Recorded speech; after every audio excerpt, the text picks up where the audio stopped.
Paramashivoham.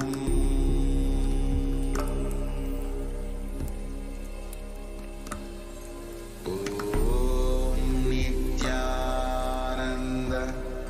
Paramashivoham.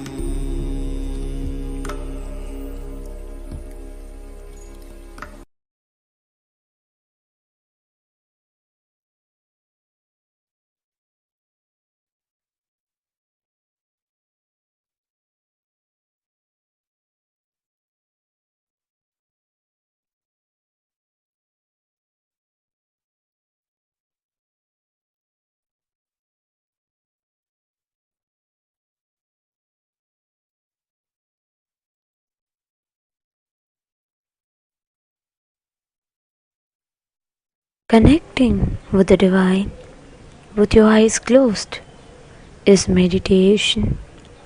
Connecting with the divine with your eyes open is darshan.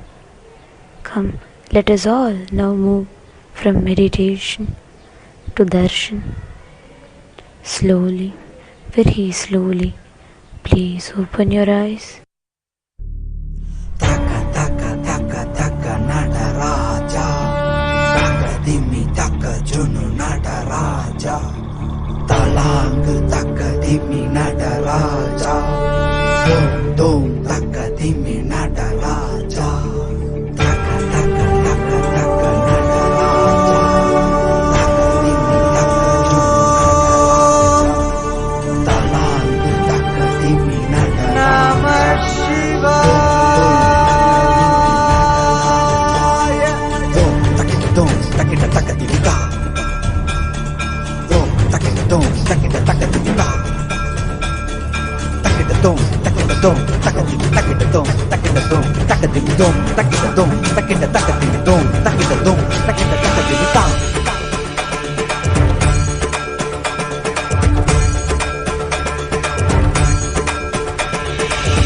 ஆடுகின்றான் அவன் கூத்தனாக திருப்பாதம் தூக்கி மறையோதுகின்றான் விரைசூடி அந்தணரின் பாடலுக்கு தினம் ஆடுகின்றான் அவன் கூத்தனாக திருப்பாதம் தூக்கி மறையோதுகின்றான் விரைசூடி அந்தணரின் பாடலுக்கு என்று இயலிசை நாடகமாய் முத்தமிழ் இயற்றிய நாயகனே தகதிமி தாளமொடு தில்லையில் ஆடிடும் தாண்டவனே இன்மைக்கும் ஈரேழு பிறவிக்கும் துயர் நீக்க விரைந்தோடி வருகின்ற யமயாலும் நடராஜா பயமாகி மயமாகி வலியாகி ஒளியாகி சித்தத்துள் முக்தி தர நித்யனாய் வந்தவா நமச்சிவாய வாழ்க வாழ்க நாதன் தாழ் வாழ்க வாழ்க இமை பொழுதும் என் நெஞ்சில் நீங்காதான் தாழ் வாழ்க நமசிவாய வாழ்க வாழ்க நாதன் தாழ் வாழ்க வாழ்க இமை பொழுதும் என் நெஞ்சில் நீங்காதான் தாழ் வாழ்க அண்டாண்டம் பிண்டாண்டம் அதிலாடிய கூத்தணி நாடலை பார்த்திடவே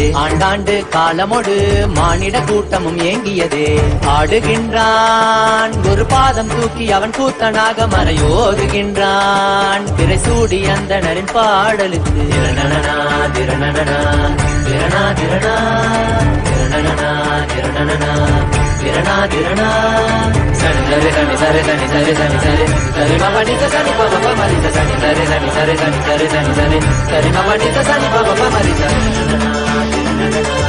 திரணா திரணா திரணா திரணா tajom takida takadimi tajom takida takadimi tajom takida takadimi tajom takida takadimi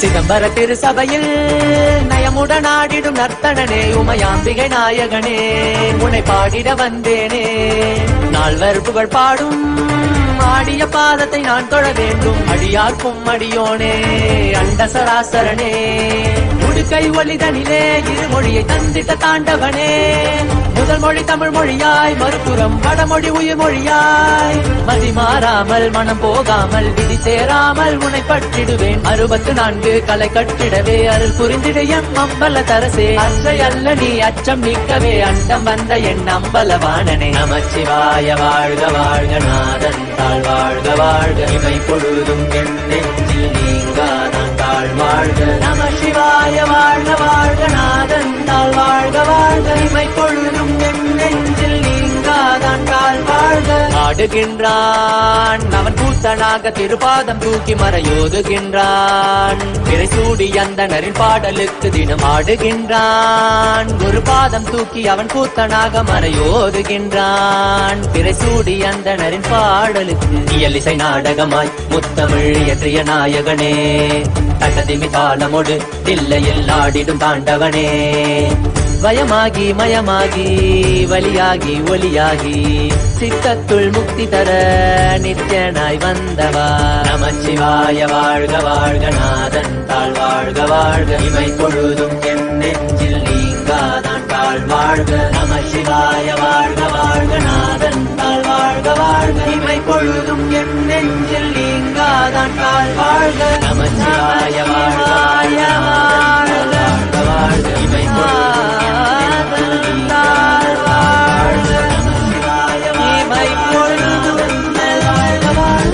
பொழுதும்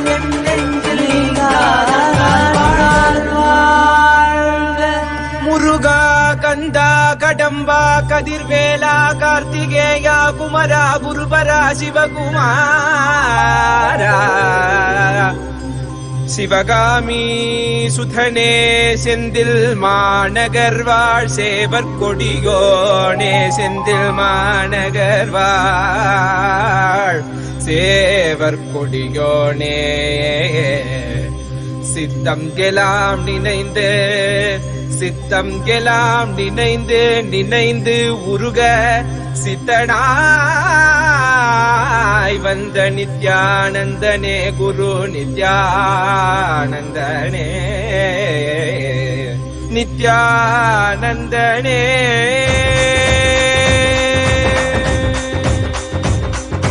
கண்ணில் படும் பொன் பண்ண திருமுகம் சிந்தை தொடும் குரு நித்யன் பலமுகம் உள்ளம் மறி கந்தன் முகம் இவன் என நிறைந்தானே. ஞானம் தரும் சிவயோக திருமுகம் காண பயம் யாவும் பரந்தோடிடும் பக்தி எனும் சக்தி இதனை அருளிடும் பெருமானே. வேலும் உண்டு மயிலும் உண்டு வாழ்வினை காத்திட நீ அருகில் உண்டு. ஆறிரு கைகள் அணைக்க உண்டு ஆறுமுகன் உண்டு. சிவசக்தியின் குமரனை முக்கண்ணன் புதல்வனை தரிசனம் செய்திடுங்கள். கணநாதனின் நிலையவன் கார்த்திகை மைந்தனை கண்ணார கண்டிடுங்கள். சஷ்டியின் நாயகன் கணவத்தை உரைத்தவன் கையிலை அமர்ந்த எங்கள் சரவண பவன். சிவசக்தியின் குமரனை முக்கண்ணன் புதல்வனை தரிசனம் செய்திடுங்கள். கணநாதனின் நிலையவன் கார்த்திகை மைந்தனை கண்ணார கண்டிடுங்கள்.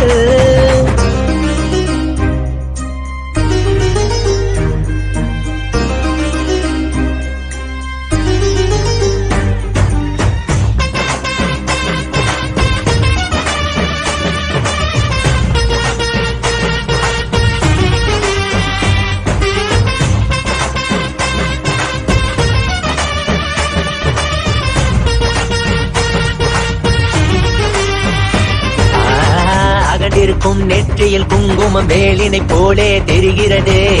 குரல் யாவும் இதயம் நுழைந்து சேவர் கொடி போல் அசைகிறதே. அசைந்தாடும் கண்கள் இரண்டில் மயிலின் நடனம் தெரிகிறதே.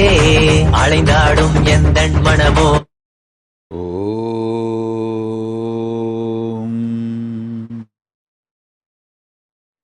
நித்யானந்தேஸ்வர परमशिवसमारम्भाम् नित्यानन्देश्वरि परमशिवशक्तिमध्यमाम् अस्मदाचार्यपर्यन्ताम् वन्दे गुरुपरम्पराम्.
I welcome you all with my love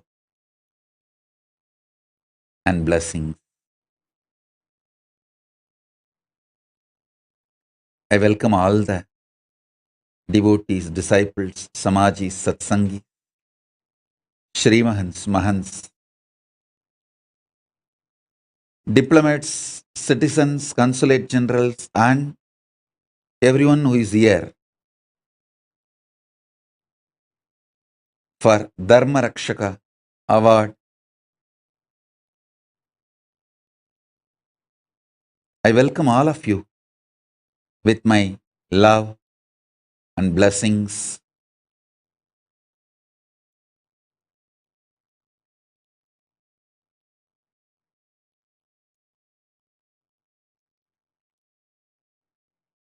Paramashiva's message directly from Mahakailasa. Listen. Paramashiva's own reflection, his own reflection in this universe is yourself.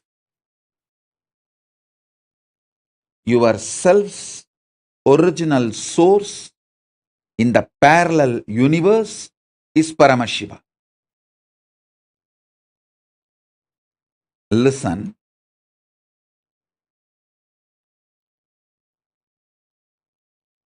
Understand this example.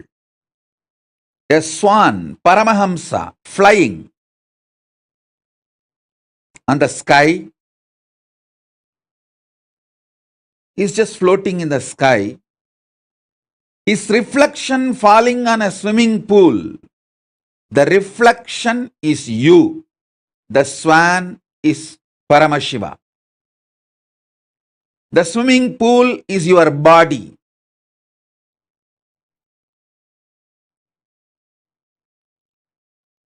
Understand, the moment reflection looks back to the source, it realizes it was, it is, it will be forever Paramashiva. Sometimes the reflection feels it is being hurt by the waves in the swimming pool.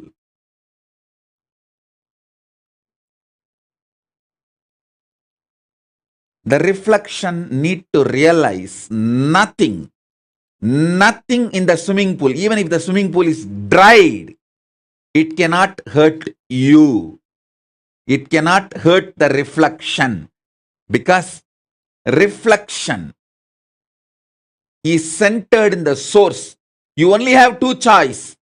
Either you can enjoy you being a reflection, or you can go back to your source. Beautifully, Paramashiva explains to Devi, anything goes circular. Listen, anything goes circular, repetitive, is reflection of me. Even when it believes it is suffering, it cannot suffer. It can only forget its existence. In the delusion, it can force itself and imagine itself as if it is suffering.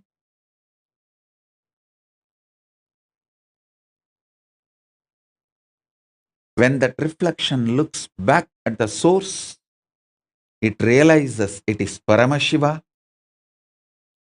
It can never suffer. Listen.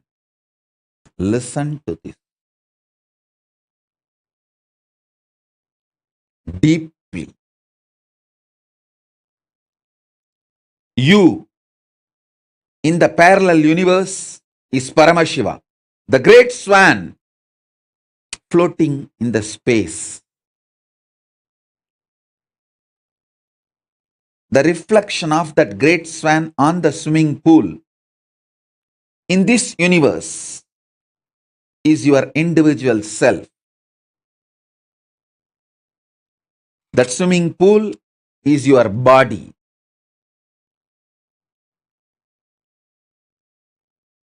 Anything which goes round, listen. Paramashiva explains so beautifully. I'll tell you in the modern language, whether it is an atom or known universes, everything goes round it is in circular motion in the space, in Chitagasha, conscious space, anything, whether an atom or the known universe, everything is rotating in the circular motion.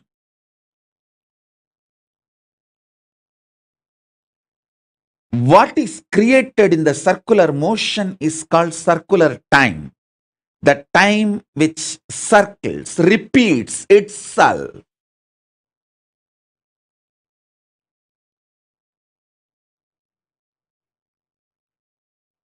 You can see in your body, your hunger repeats itself. Your number 1, number 2, number 3 repeats itself. Your sleep repeats itself. Your patterns repeat themselves. Your decision to smoke, your decision to drink, your decision to be addicted to something, everything is repetitive. Understand? Anything which repeats is in the circular time motion. It is within the field of Nirantaratva but not Nityatva.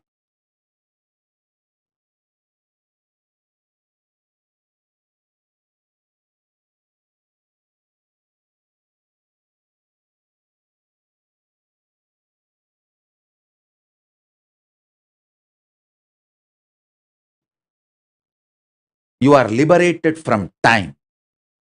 You are liberated from Kala. Listen. Listen to this carefully. Ma Tripureshananda is messaging, need to drill into depth as default cognition. Drop your stupidity. Sincerely accept me as your guru. Drop all your cunningness and hypocrisy and playing games. This moment I will make this as your enlightenment, your realization. Listen. There are few people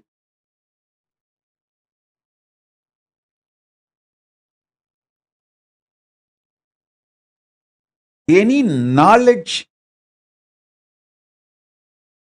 I reveal, they immediately feel, wow, this is mine, I understand.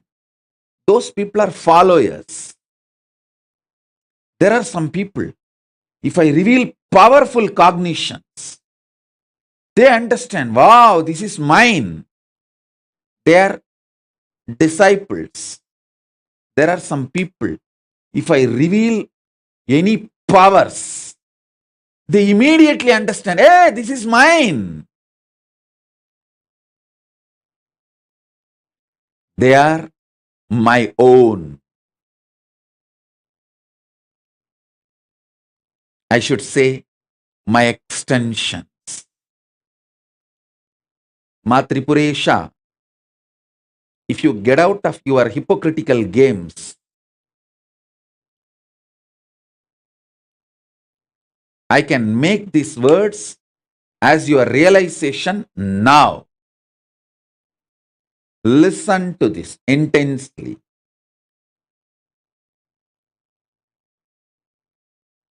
whenever my gurus, Arunagiri Yogeshwara, he talks about some power, I simply know it is mine because he has it. When he has it, it is mine. I have a right.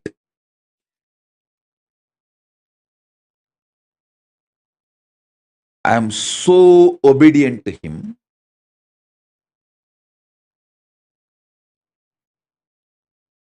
So involved with him.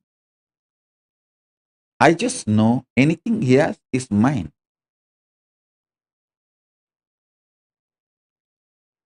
I tell you, I have some of the real gems, that kind of disciples. You may feel they are crazy if you see my relationship with them and their relationship with me. You may think it is crazy.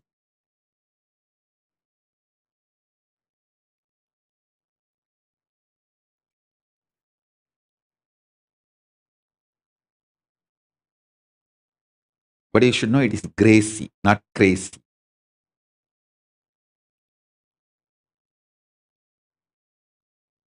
I'll give you many examples.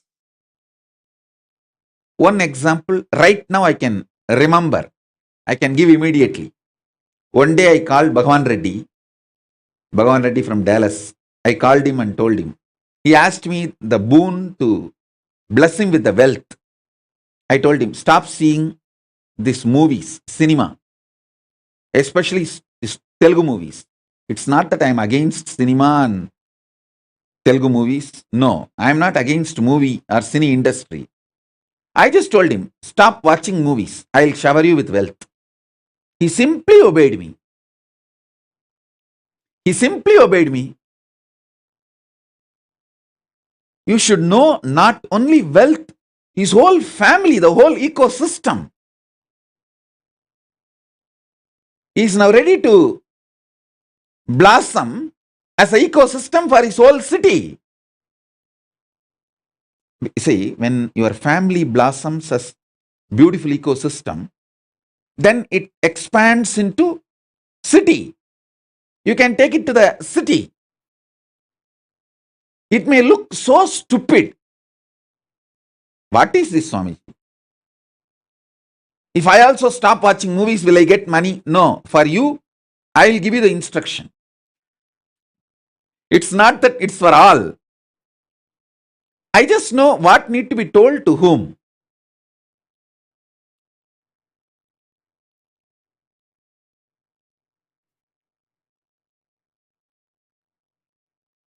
I am so straight with him. I don't mince words to him. I feel I don't need to.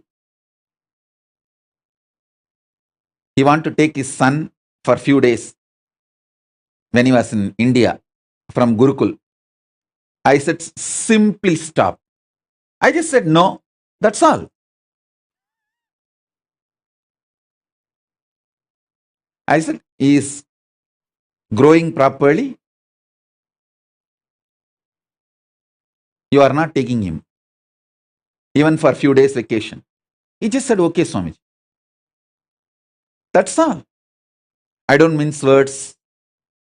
I don't talk in roundabout way. I don't tell you talk to the administration and then behind the back I'll give the instruction to administration, don't send. I don't do all of that. No politicking. He is a sweet disciple, so I am a sweet guru.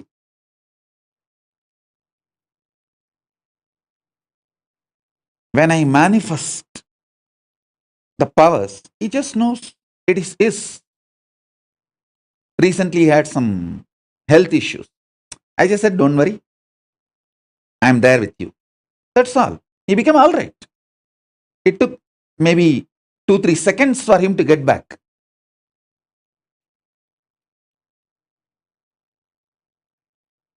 I'll give you thousands of examples.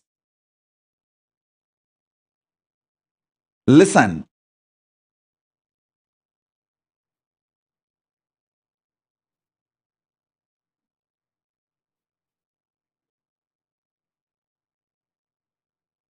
This one immediately I remembered, so I am giving. I'll give you more examples. Now, let me first finish what I need to tell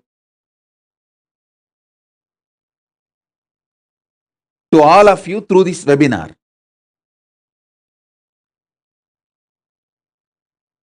First,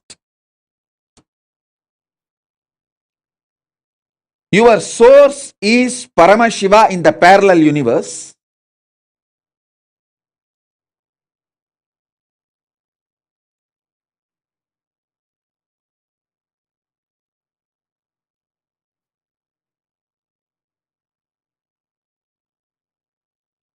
Paramashiva's reflection in this known universe is yourself. Your body is a swimming pool on which the reflection is there. Anything which is in the circular motion, mandala, cannot hurt you, whether it is an atom or a cell or known universe. Fortunately, the whole known universe is going around in circle. It cannot hurt you. Listen to this. Wake up.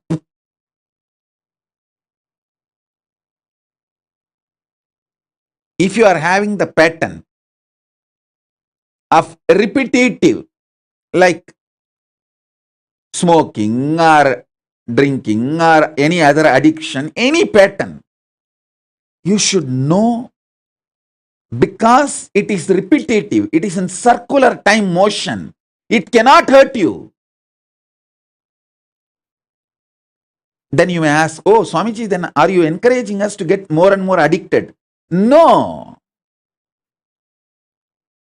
Listen, you just need to know it cannot hurt you. After that, how you will evolve is different.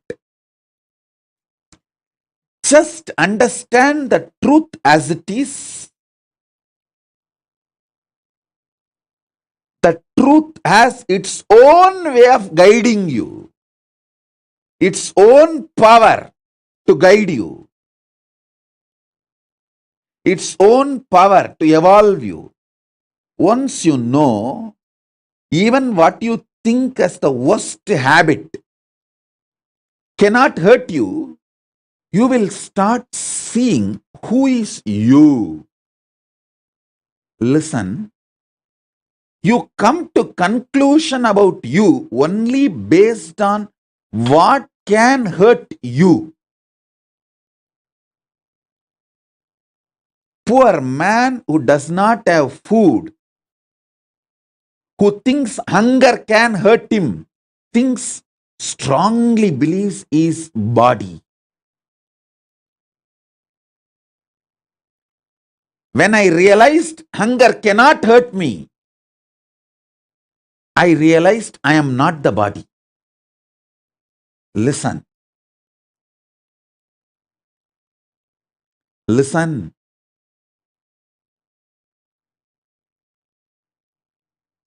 I used to tell all the youngsters, if you are below 40, 18 to 40,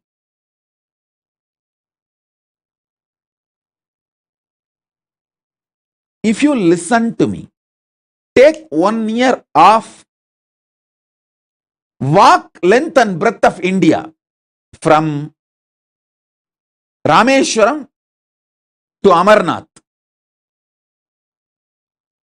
Length and breadth of all the 12 Jyotirlingas. Walk. It will take 1 year. But it will make you so rich. You can have cell phone.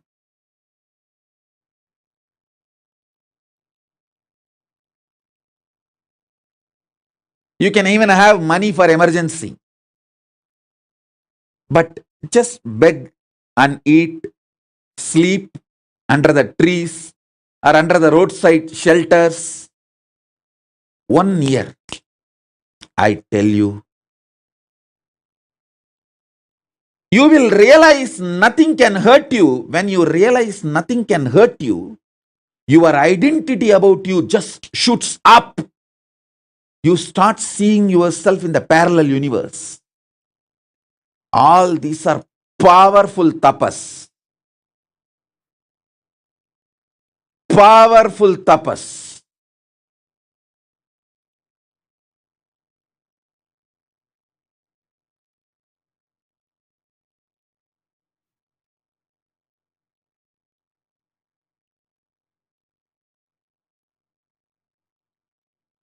The richness 1 year of walking length and breadth of India, the richness it can add to you can never be compared to anything else. Just 1 year. You won't die, don't worry. Even if you die in this Parivraj Yatra, because you did the Yatra listening to Guru Vak, you will reach Kailasa immediately. My quota, Kailasa. Kailasa green card through Swamiji's special quota. You won't die, don't worry. Now India has become very comfortable in providing medical care anywhere. It's not like a 80s and 90s when I did the Pariviraj Yatra. Now the 108 ambulance service is available all over India, almost like a 911 in US. So you won't die, don't worry. But this 1 year can make you realize that nothing can hurt you. I tell you, the joy,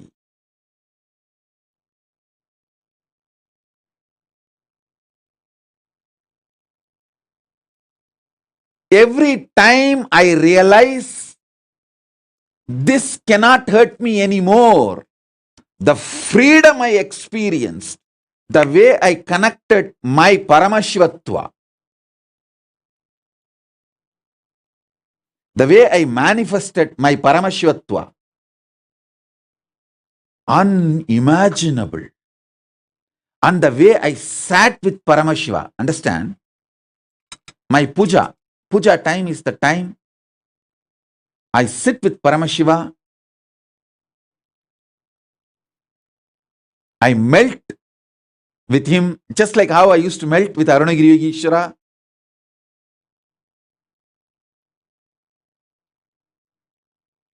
I see my Gurukul kids. Whenever I describe about Arunagiri Yogeshwara, they just know it is they and me. I can see even now, Ma Viraja's smile, Ma Nikita, all these kids, the way they sit and smile in the courtyard, they are all sitting in the courtyard Gurukul. They all just know, when I describe about Arunagiri Yogeshwara, they know they are sitting with their Arunagiri Yogeshwara. The way they smile, the way they melt down, whether Gurukul kids are those people who are intensely connected. Like Yoga Malar in Canada, Calgary, she is still Gurukul kid only. Her age, physical age may be anything, but the way she will melt down, she's just a Gurukul kid.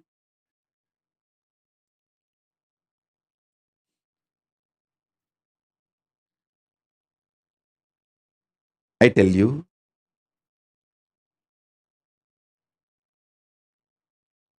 anything that goes in circle cannot hurt you.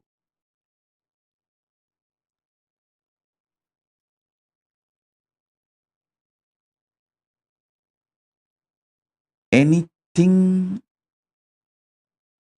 goes vertical makes you manifest higher consciousness, Kundalini Shakti, the energies which naturally goes higher, makes you manifest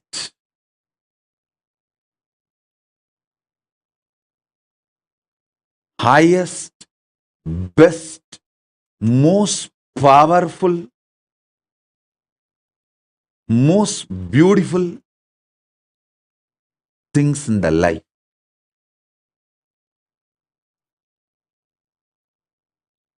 I tell you,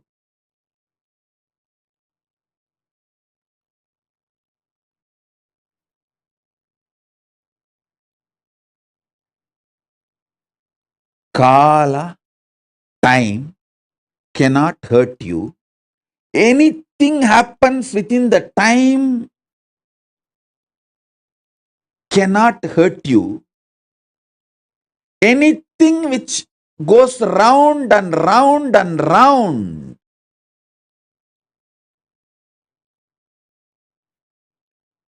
whether the hunger which comes again and again, addictions which comes again and again,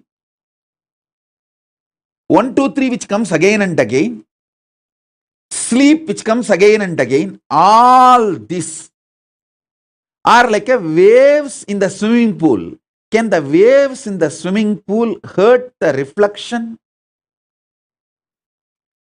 You are being taught by stupid people who are criminals, not just stupid, criminals who want to keep you under bondage. They make you believe small things can hurt you. Small things can hurt you. The wave in the swimming pool can hurt the reflection. It cannot. Even when you are a reflection, the waves in the swimming pool cannot hurt you. Listen.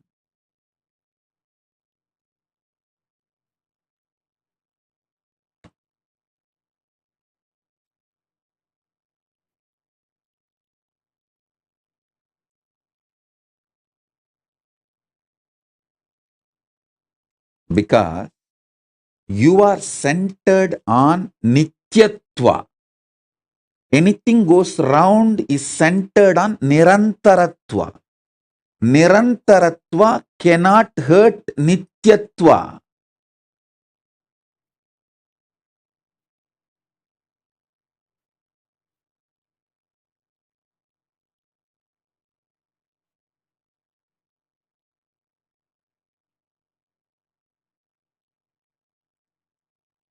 A few days of hunger during this Parivraj Yatra, few days of sleeplessness,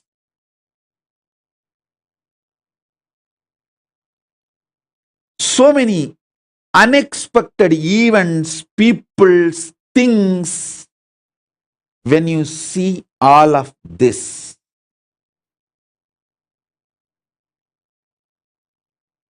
suddenly you will realize multiple things which you always believed will be hurting you. You will find them, they are not hurting you.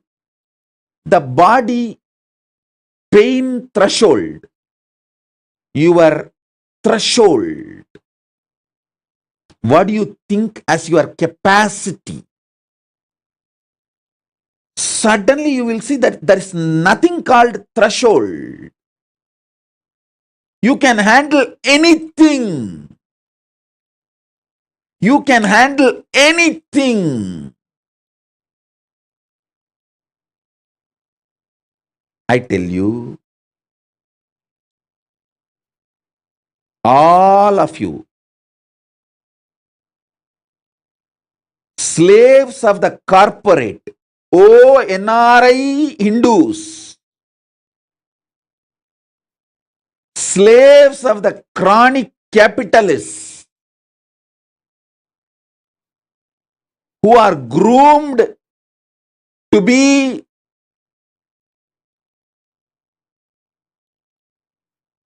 the slaves of the chronic capitalists.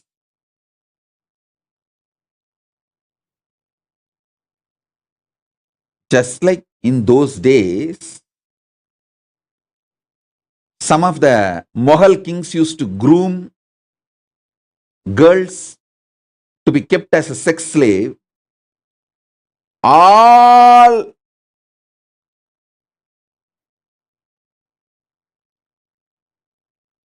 you slaves of the corporate, the chronic capitalists, all of you who work for someone, receive salary, pay bills, live your so-called normal life, 2 cars, 1 house, wife, 2 kids, all of you, I am addressing each one of you. All of you understand. You get tired even by ordinary 2-3 high adrenaline meetings. See, few meetings if you need to do with the high alertness, high adrenaline flow, where you have to be very strategic. The words you utter need to be highly monitored, thought through, PowerPoint presentation. You have to have the high adrenaline to impress your boss or the customer, or even that few high adrenaline meeting tires you. Because of that, you have a cheap identity about yourself. You fellows are worthy of going through this suffering and hell because you dumped your Hindu tradition. Understand, Hinduism is the science of superconscious mutation.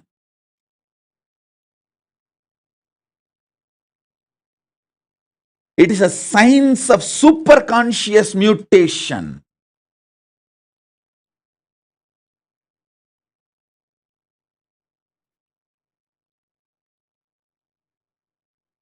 I am not at all angry with you guys doing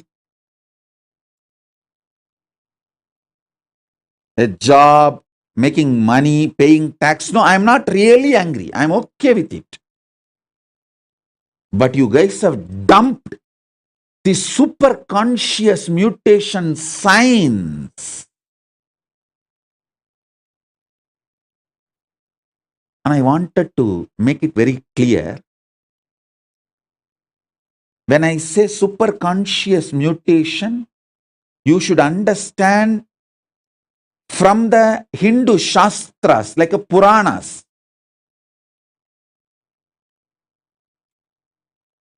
Don't understand the word mutation from Hollywood movies and TV serials. Listen.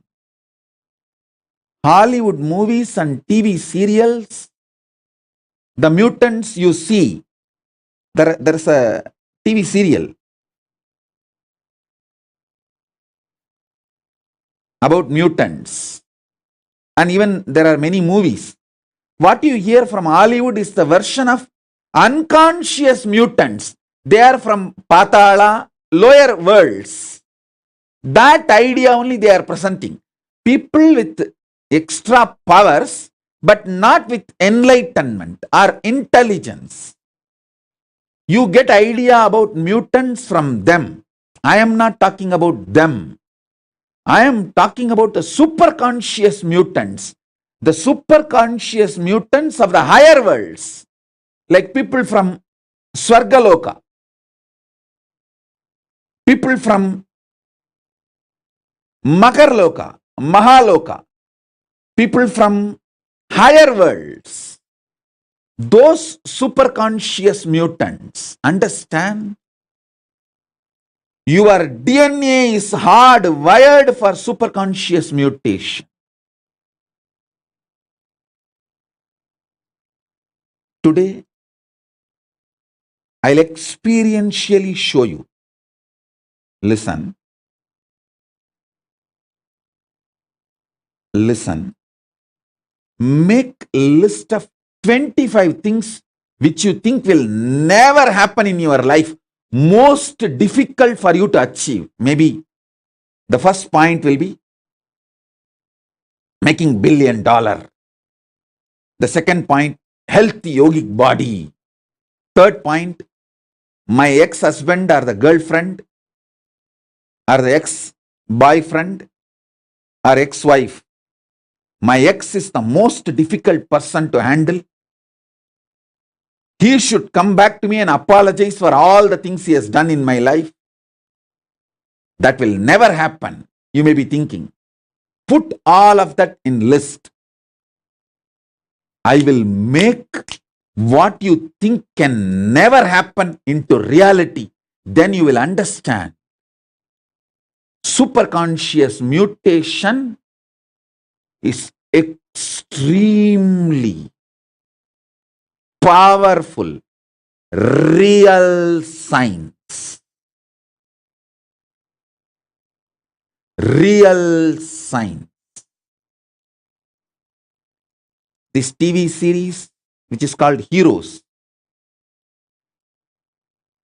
the idea of mutants they try to describe is from the lower worlds. Atala, Vitala, Sutala, Talatala, Patala, where people have extra powers, but not enlightenment, higher intelligence.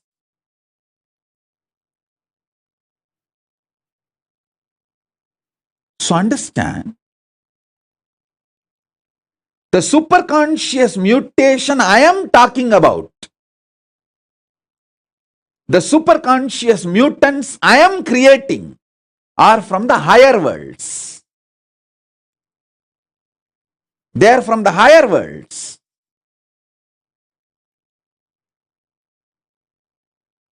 From Swargaloka, Mahaloka, Tapoloka, from the higher worlds. So understand,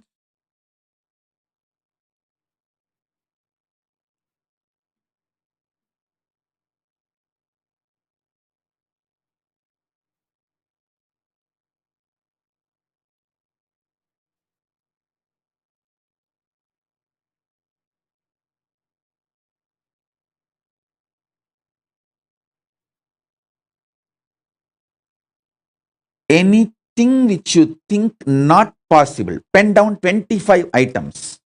Why you know? Actually, you have 25 heads. In your real sense, Paramashiva.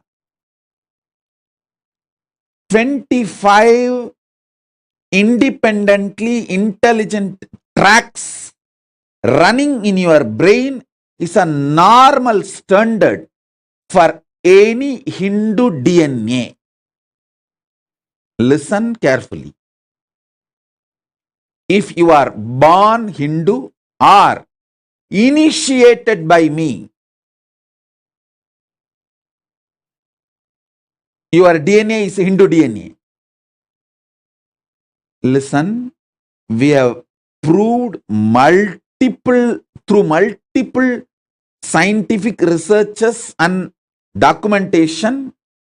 When I initiate you, your very mitochondria cell energy goes up. The deeper layers of your DNA gets awakened. If you want, go and see the scientific studies and researches, observations we have documented. So listen, because when I initiate you, I make your individual self connect with your higher beings in the parallel universe, like Swargaloka, Mahaloka, Janaloka, Tapoloka. I've spoken only about the 3 lokas, Swarga, Maha and Jana. Later on, I'll speak about the other lokas.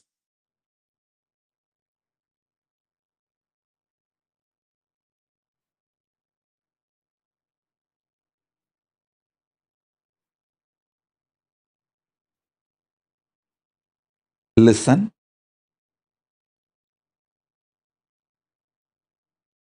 A normal, common Hindu, practicing Hindu, I should say this word, a practicing Hindu has 25 independently intelligent tracks available for his brain. Please understand. I am under the cosmic court oath. I can't lie to you. I only talk the truth as it is.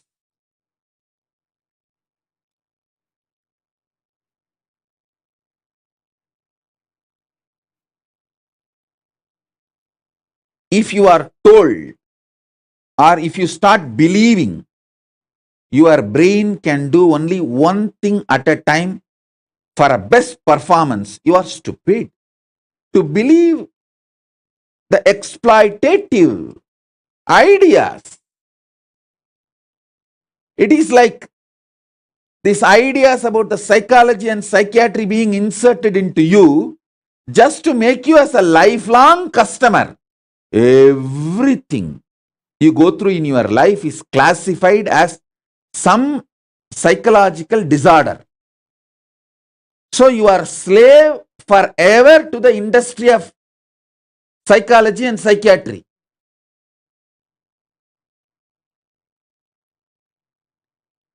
This blood pressure and diabetes is also a large scale exploitation. They can be sorted out too easily just by lifestyle. I tell you, just do these few days of Parivrajaka which I am saying. You will realize your threshold of pain is too high. When you get tired repetitively, even with few high adrenaline meetings, you start stupidly believing the high adrenaline meetings hurt you and you can do only one thing at a time to be a high performer or a great achiever. This is the most stupid self-violence, atmahatya, suicide.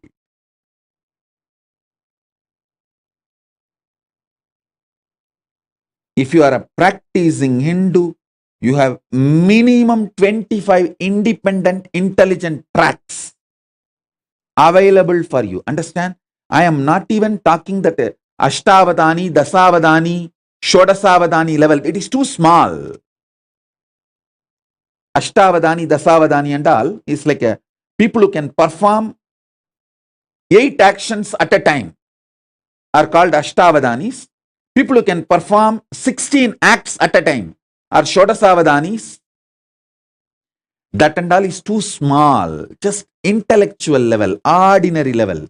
But I tell you, you have 25 tracks in independently intelligent energy dimension tracks.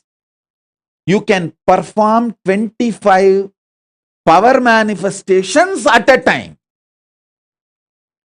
Hey, I am not talking too many big things. Listen. See, when I say you can perform Ashtavadani, Dasavadani, Shodasavadani, if you feel connected with it, you are my follower. When I say, hey, you can have 25 independent, intelligent energies, you can make 25 independent power manifestations at a time. If you feel one with it, if you are vibrating with it, if you feel, yeah, when I can do third eye and make the Atmalinga stand erect, all these 2, 3 things at a time, I can do 25 power manifestation at a time. If you vibrate with it, you are in oneness with me. We both are meeting in Jana Loka. The teleportation of Jana Loka is happening into Bhuloka in you. If I say, you can perform 25 intellectual acts at a time, you can smell, you can hear, you can write, you can solve maths, all 25 actions at a time. If you feel connected, wow, yes, it is possible. Then from Swargaloka, teleportation is happening from Swargaloka of you to Bhuloka. If you understand, 25 powers can be manifested simultaneously at a time. Then from the Janaloka, the teleportation of you from the Janaloka is happening into the you in Bhuloka.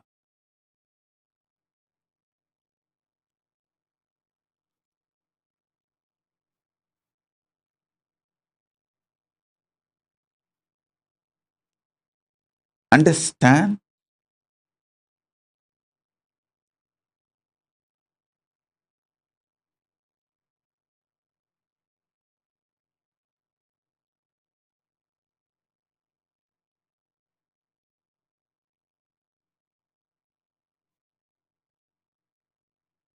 I'll give you the next powerful cognition for this teleportation into parallel universe. If you come to the conclusion that your God is Paramashiva, you will manifest bhakti. If you come to the conclusion your world is Paramashiva, you will manifest yukti, right knowledge about life, cosmos. If you come to the conclusion your individual self is Paramashiva, you will manifest Shakti. Listen, I will repeat. If you come to the conclusion your God is Paramashiva, He decides when you will be born, how you will be living, when you will leave the earth, where you will reach. If you cognize that, if you understand that your God is Paramashiva, He is living intelligence, independent intelligence, living alive right now, you will manifest so much bhakti. Wow!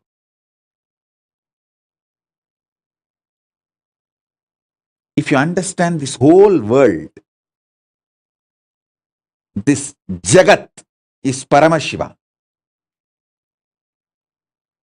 you will realize you will have amazing strategies to win, to be successful, to be consciously productive. Understand that word, consciously productive.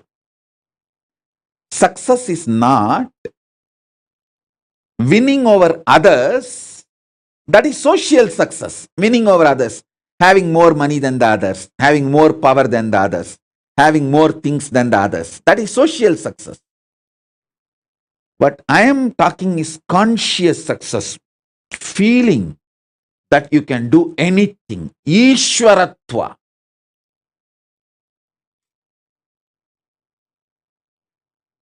That comes to you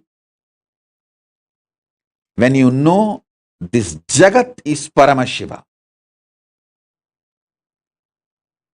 Yukti, amazing yukti. Anything you see, you will just know the strategy to deal with it, live with it. When you come to the conclusion, your soul, Jiva, is Paramashiva, you will just manifest Shaktis. Listen. Knowing Ishvara, your God is Paramashiva, makes you manifest Bhakti. Knowing this world, universe, Jagat is Ishvara, Jagat is Paramashiva, makes you manifest Yukti. Knowing yourself, Jiva, individual, is Paramashiva, makes you manifest Shakti. Knowing your Jiva, your Ishvara, your Jagat, knowing your Jiva, your Ishvara, your Jagat, all the three are Paramashiva, is Paramadvaita. That is what I call Paramadvaita, manifesting Shakti, Bhakti, Yukti. Listen.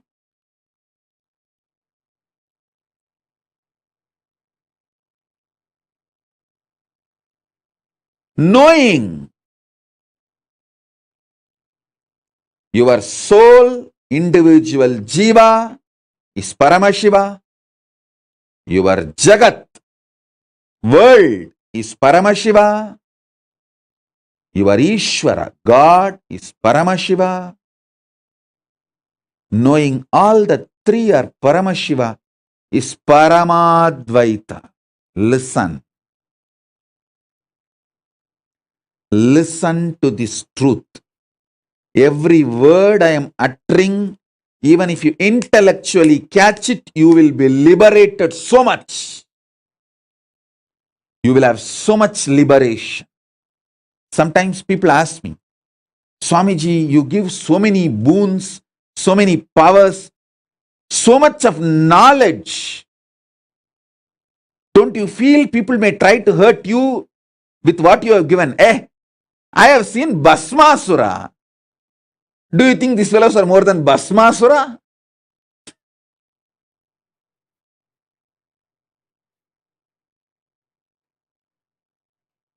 I have seen Bhasmasuras who take the boon, next moment they receive the boon, they wanted to try it on me.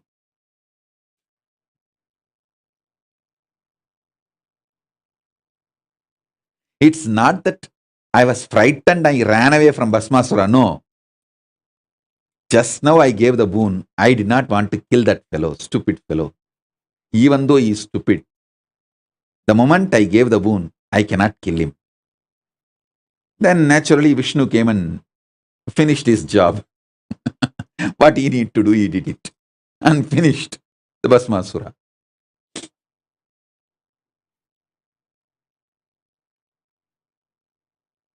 Whatever I am sharing will only do good to you, good to me, good to the universe. If you start with life positive manifestation. That is why I insist again and again not to be violent with yourself. Even with Bhasmasura, he was so suicidal, like a low self-image, low inner image. His only fear was, oh, if Paramashiva gives the same boon to others, what will happen to me? He wants to have exclusivity. All exclusivity is suicidal. All inclusivity is life positivity. There is a beautiful one-line verse, like proverb. Marunde ayinum virundombi unga. Even if it is medicine, share with everyone and enjoy. It means in those days the medicines used to be such that there will not be any side effect. The natural food and herbs itself used to be medicine.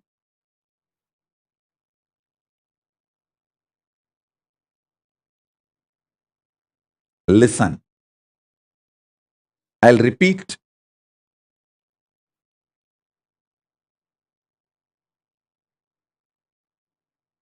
Cognizing your jiva, individual self, is Paramashiva, makes you manifest Shakti. Cognizing your Jagat, world, is Paramashiva, makes you manifest Yukti. Very powerful strategies for conscious success. You will have social success also, but conscious success, you just know how to deal with everything.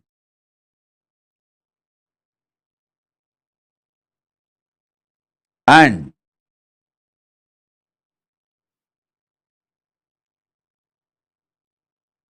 if you cognize your Ishwar, God is Paramashiva, you will manifest Bhakti. Understand?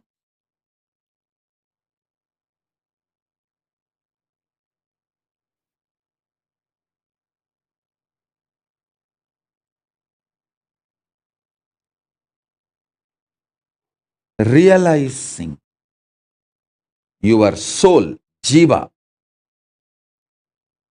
Jagat, your world, Ishwara, your God, all three are Paramashiva, is Paramadvaita. That is Paramadvaita.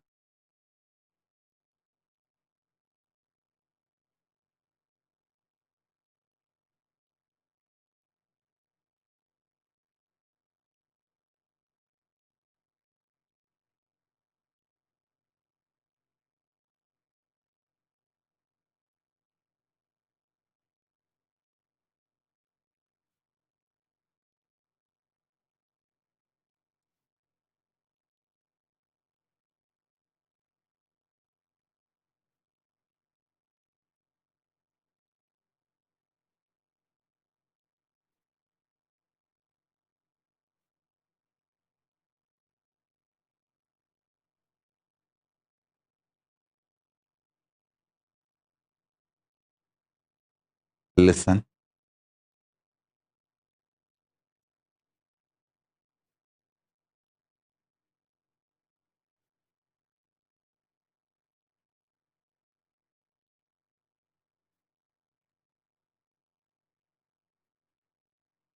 Today, I'm going to initiate all of you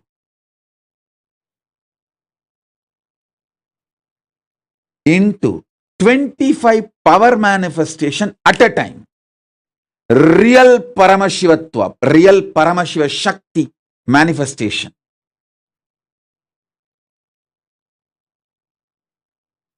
Listen.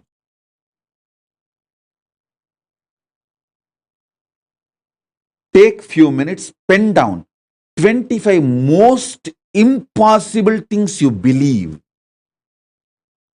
Hey, listen. I'll raise your Kundalini Shakti to such level.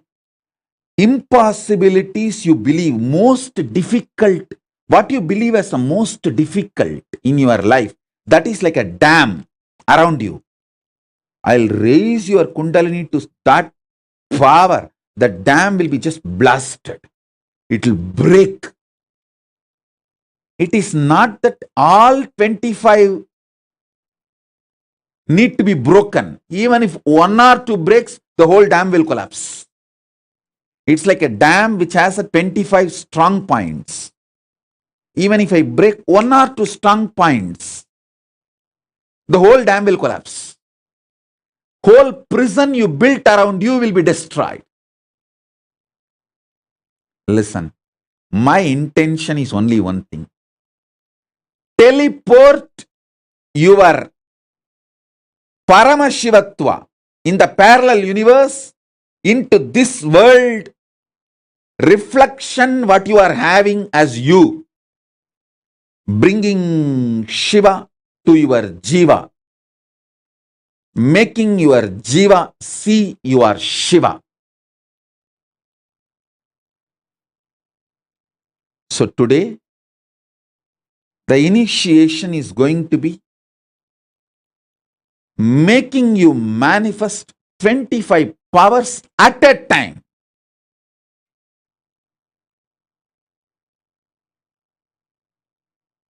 Now, take few minutes, pen down 25 most impossible things you believe.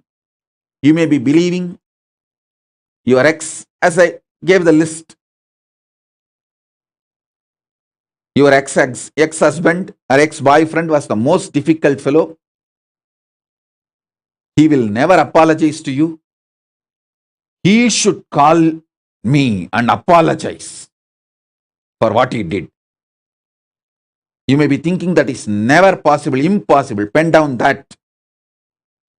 You may be thinking, I always wanted to win $10 million lottery, $20 million lottery, but that seems like impossible.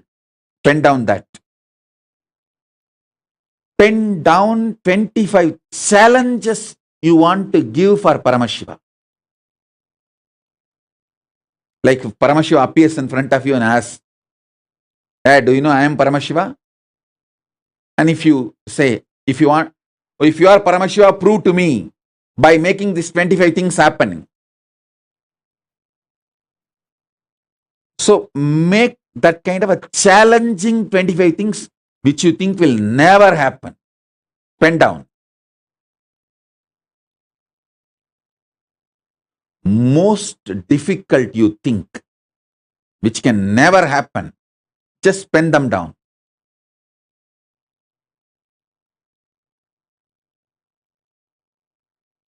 I'll guide you and initiate you, give you the real breakthrough. Teleportation into parallel universe.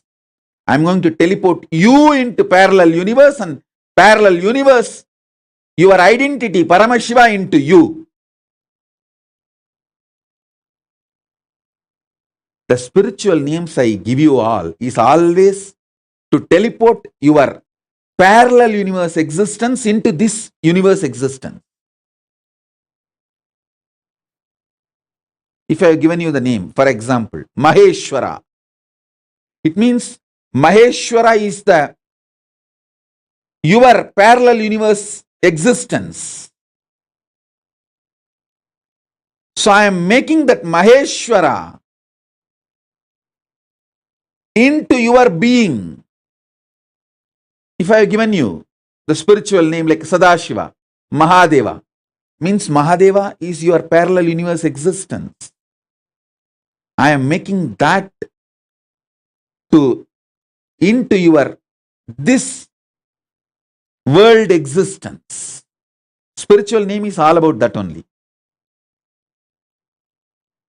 Teleporting your parallel universe existence into this universe, your individual existence, your self.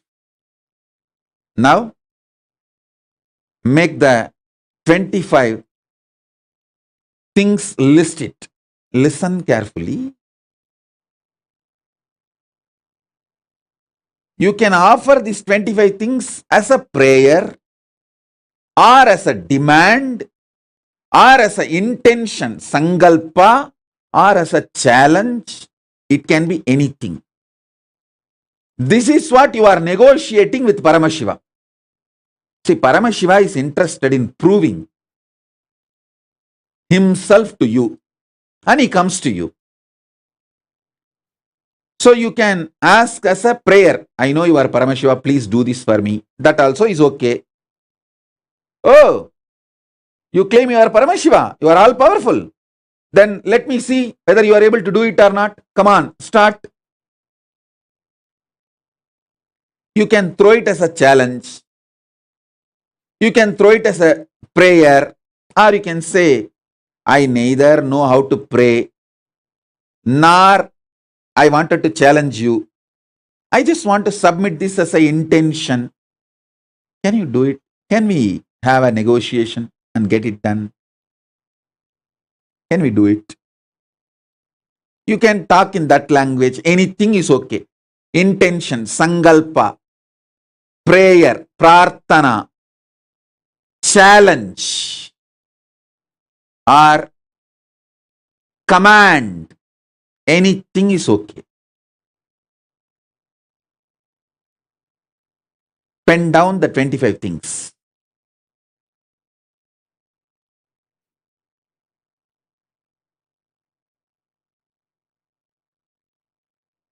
Once you pen down, in few minutes, we will start the initiation. So as usual, I remind you, whoever you love in your life, you want to give them the best things in your life. Your family, your kids, your pets, your teamily, your friends, call all of them for the initiation. Let them all sit, if possible, in two ways, with your Atmalinga. All, please bring your Atmalinga, light a lamp, be ready for 25 power manifestation at a time. So let's get ready for the initiation.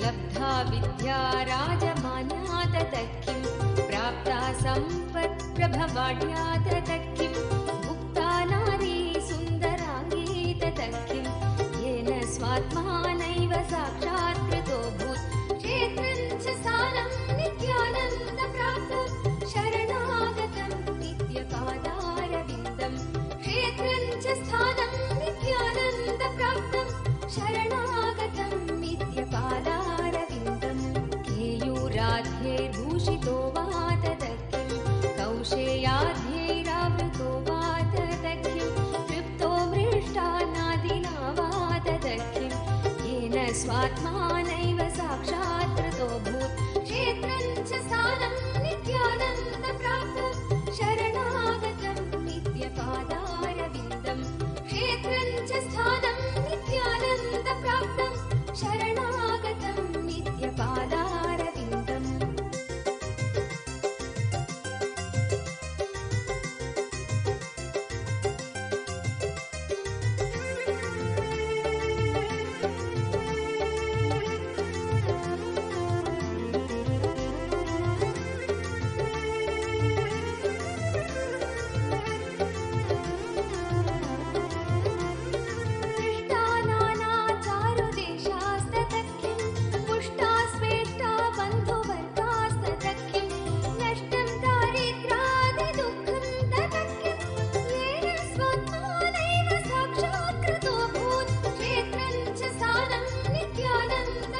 Paramashivoham. Om Nithyananda. Just be alive for next 3 years. Don't die within next 3 years. I guarantee you, I will reach you wherever you are.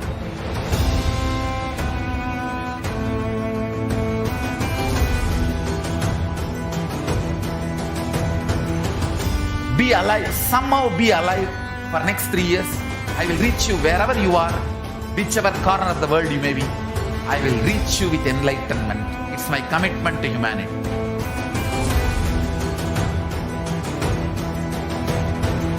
I'm going to empower, enlighten each and every one of you with the fuel and energy of the parallel universe.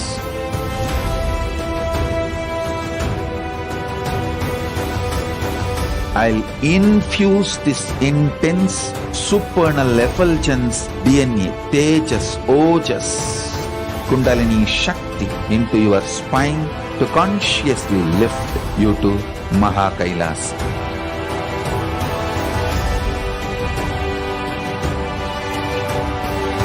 It is irreversible permanent enlightenment, irreversible power manifestation, irreversible permanent empowerment.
Nithyanandam, yes, welcome back, Sri Nithyananda.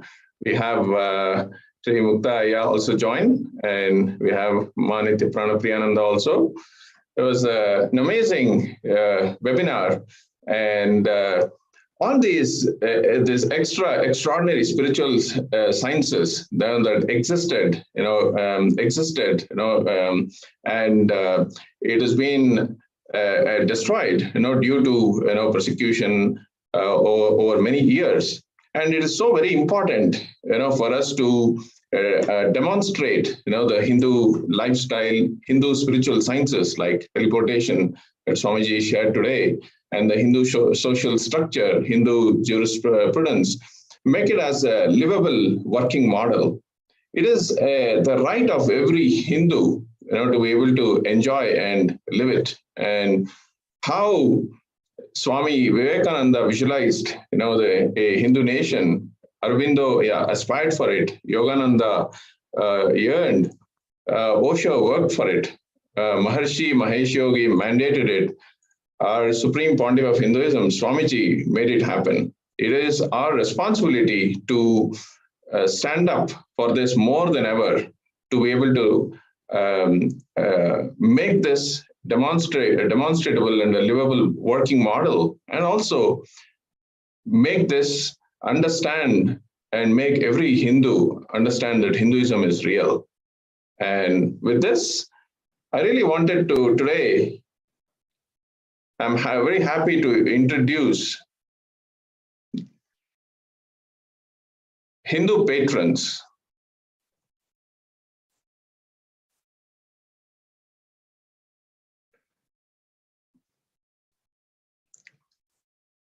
Yes, I'm really happy to introduce Hindu patron, and a nationalistic movement. Today, Hindu, like Hinduism has patron deities. Hindu patrons are those passionate Hindus to reclaim their Hindu identity, bringing social political legitimacy to Hinduism diaspora, and really join forces with Kailasa, world's greatest Hindu nation, the first Hindu nation, standing with solidarity in the revival of the ancient civilization.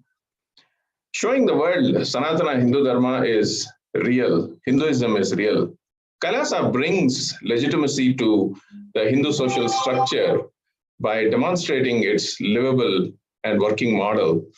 Hindu patrons can be the medium through which the Hindu social structure, Hindu spiritual sciences, Hindu lifestyle, and Hindu jurisprudence can be demonstrated to the world, make it relevant to humanity in the process of grand revival.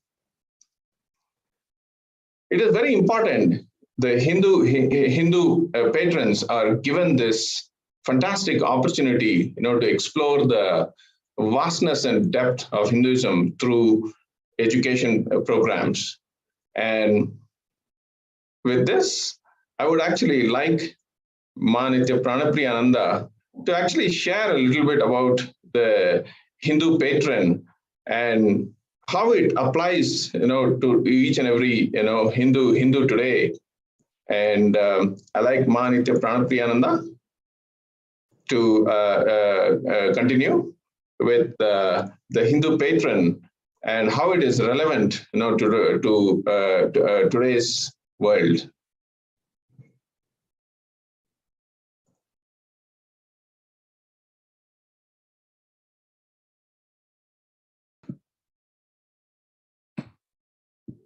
Yes, thank you so much, Amritanandaya.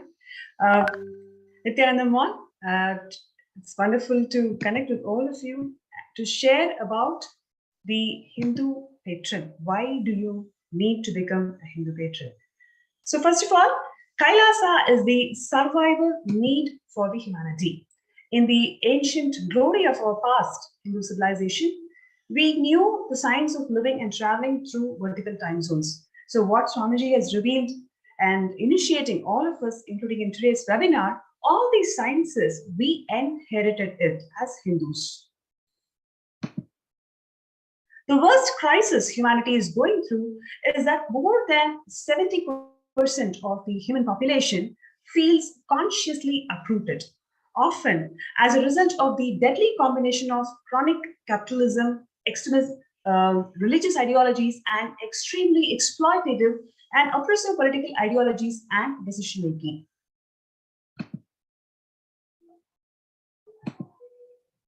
"48 out of 49 ancient civilizations that preserved the science of consciousness and lived in harmony with nature have been destroyed. Hindu civilization is the only civilization that is remaining that is also on the verge of extermination. All the aboriginal indigenous cultures of today, right from Adi Saiva Vedalas of South India to Africans' voodoo tradition or Siberian shamanic traditions, to the First Nation cultures of North America, every single civilization is still carrying the blueprint of conscious lifestyle from the ancient civilizations, which is in Hindu civilization. Everything is being pushed to the subjugation and destruction in the name of globalization and modernization. The Hindu civilization is subjected to centuries of persecution, and in the ancient glory of our past Hindu civilization, we knew the science of living and traveling in the vertical time zones. Kailasa, the Hindu Vedagamic civilization, which is the mother of all the ancient conscious civilizations, is responsible for reviving the science of enlightenment and power manifestation on the planet Earth, giving the super conscious breakthrough to humanity. The current period of time is a very critical phase in the history of the universe when the knowledge about the science of enlightenment, power manifestation, originally as revealed in Vedas and Agamas, have been destroyed by life negative forces to such an extent that it posed as an existential threat to this very planet Earth. The extinction of this Hindu science of enlightenment and power manifestation will be the destruction of the planet Earth. Kailasa is the seed bank of Hinduism, preserving all this sacred knowledge of Sanatana Hindu Dharma, the science of enlightenment and power manifestation from Vedas and Agamas, so that the planet Earth will forever have access to this great science, great sacred science, to keep the Dharma Chakra alive in Bhuloka. What Swami Vivekananda visualized a Hindu nation, what Aurobindo aspired for it, Yogananda yearned, Osho worked, Maharishi Mahesh Yogi mandated, with the grace of Paramashiva and all the blessings of the gods and goddesses, the Supreme Pontiff of Hinduism, Bhagavan Nithyananda Paramashivam, has made it happen.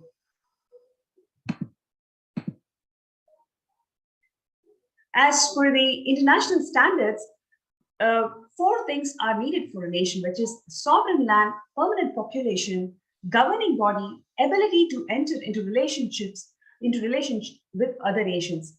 The Supreme Pontiff of Hinduism, Bhagavan Nithyananda Paramashivam, has made all the 4 things happen successfully to revive the enlightened civilizational nation.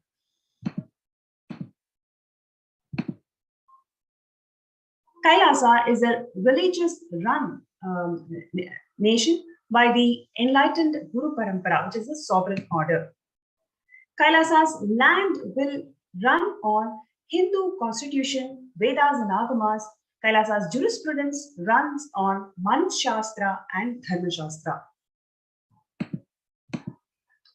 The first preamble of Kailasa is right to experience, to be treated by yourself and others, and you towards others as Paramashiva. This is the fundamental right Kailasa provides for every single being.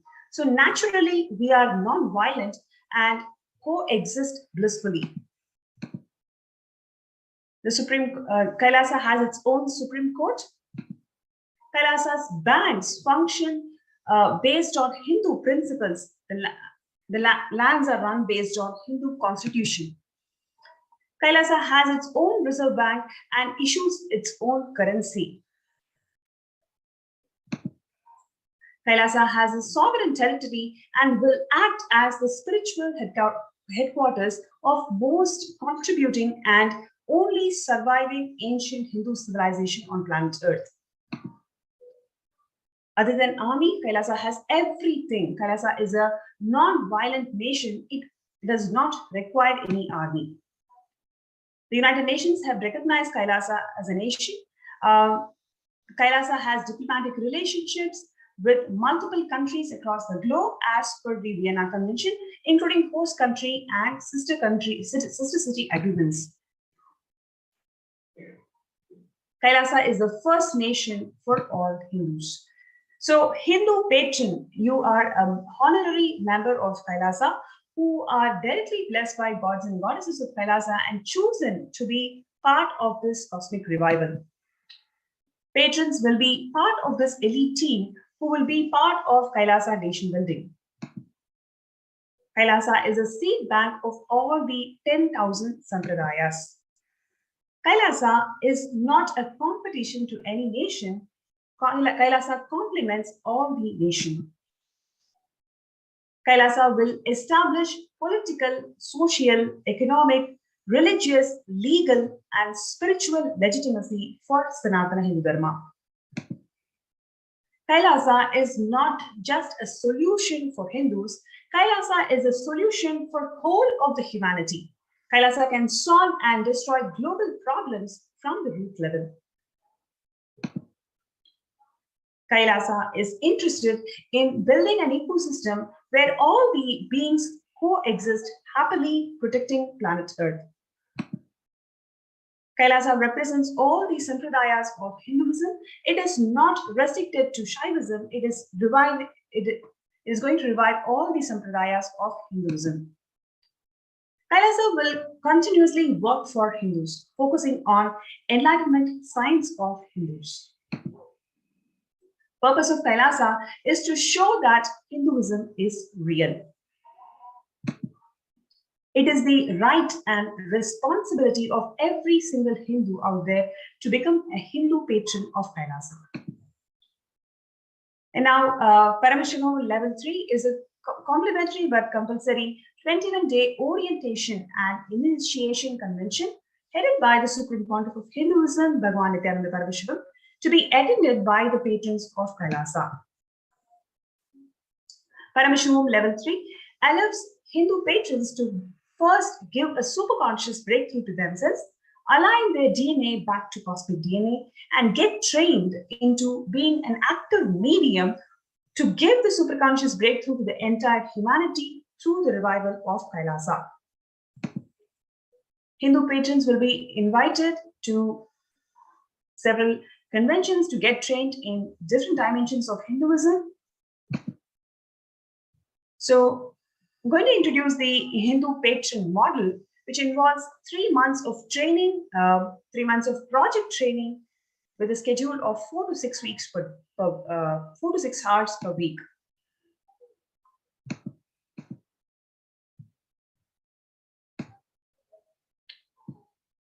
So apart from Paramashivoham level 3, you'll also be part of various training modules, which involves all the whys of Hinduism. You'll be learning chanting. You'll be part of Hindu think tank, where you'll be able to collaborate with Hinduism PDA team on Vakyat Sadas and organize debates. You'll be educated into Agamas, the introduction to Agamas, give an overview on what is Agama and different Agamas that forms the core of Vedic Shruti. We will also dive deeper into some of the more significant texts like Kamikagama to give a reader a taste of how the revival of Kailasa is taking place according to the truths and directions given in Agamas.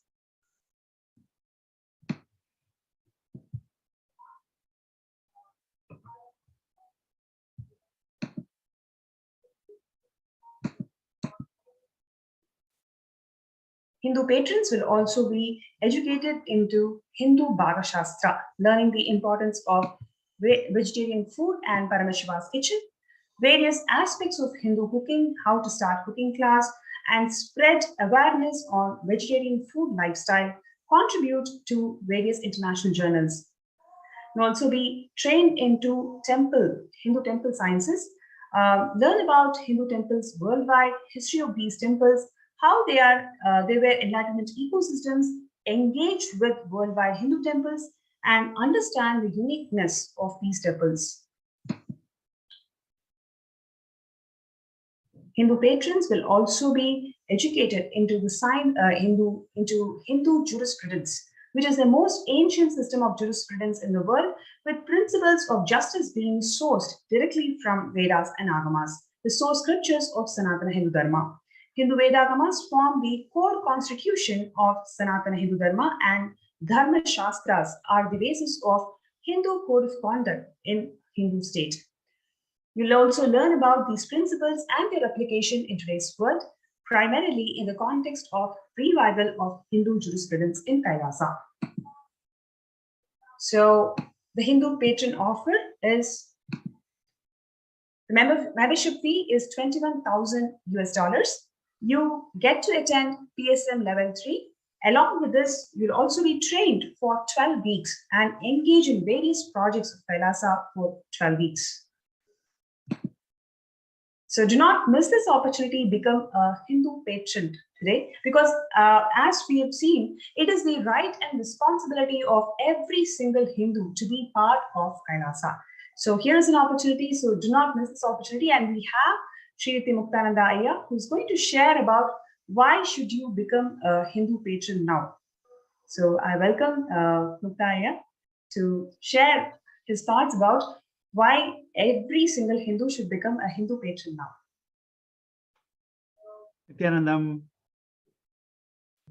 Nithyanandam, thank you, Ma Pranapriya. Thank you, Sri Amritaya. That is such an exciting to hear all the offers and the opportunity to sit with Swamiji for 21 days in PSM3. I wanted to share my personal view on this idea of being a Hindu patron. See, I asked people who, first of all, I want to say there will be no demonstration of time travel today. So I'll say that up front. Second is I talked to a lot of people in my friend circle, my family, people who live in the US, who have moved here, studied here. I asked them, do you believe in Hinduism? Do you practice Hinduism? And the sad answer is they say no. And the question, the reason I asked them why, and they say, I don't think Hinduism is relevant to my life. And that makes my blood boil when I hear something like that, such a ridiculous statement, because Hindus are the most successful religious group in any country they go to, whether you take United States or UK, Australia, Canada, any one of them. In fact, 74% of Hindus are college graduates, and they earn the highest per capita income among all religious groups in the US. And in the UK, most number of doctors, entrepreneurs actually come from Hinduism. So it makes my blood boil. Why do people think that Hinduism is not relevant to their life? It's because they have this false idea that the Macaulay education they got is more relevant than Hinduism. And they think, oh, I'm educated. Because of education, I am successful. No, you're successful because of your Hindu upbringing, your Hindu principles, applying that to your daily life. That is why you're successful.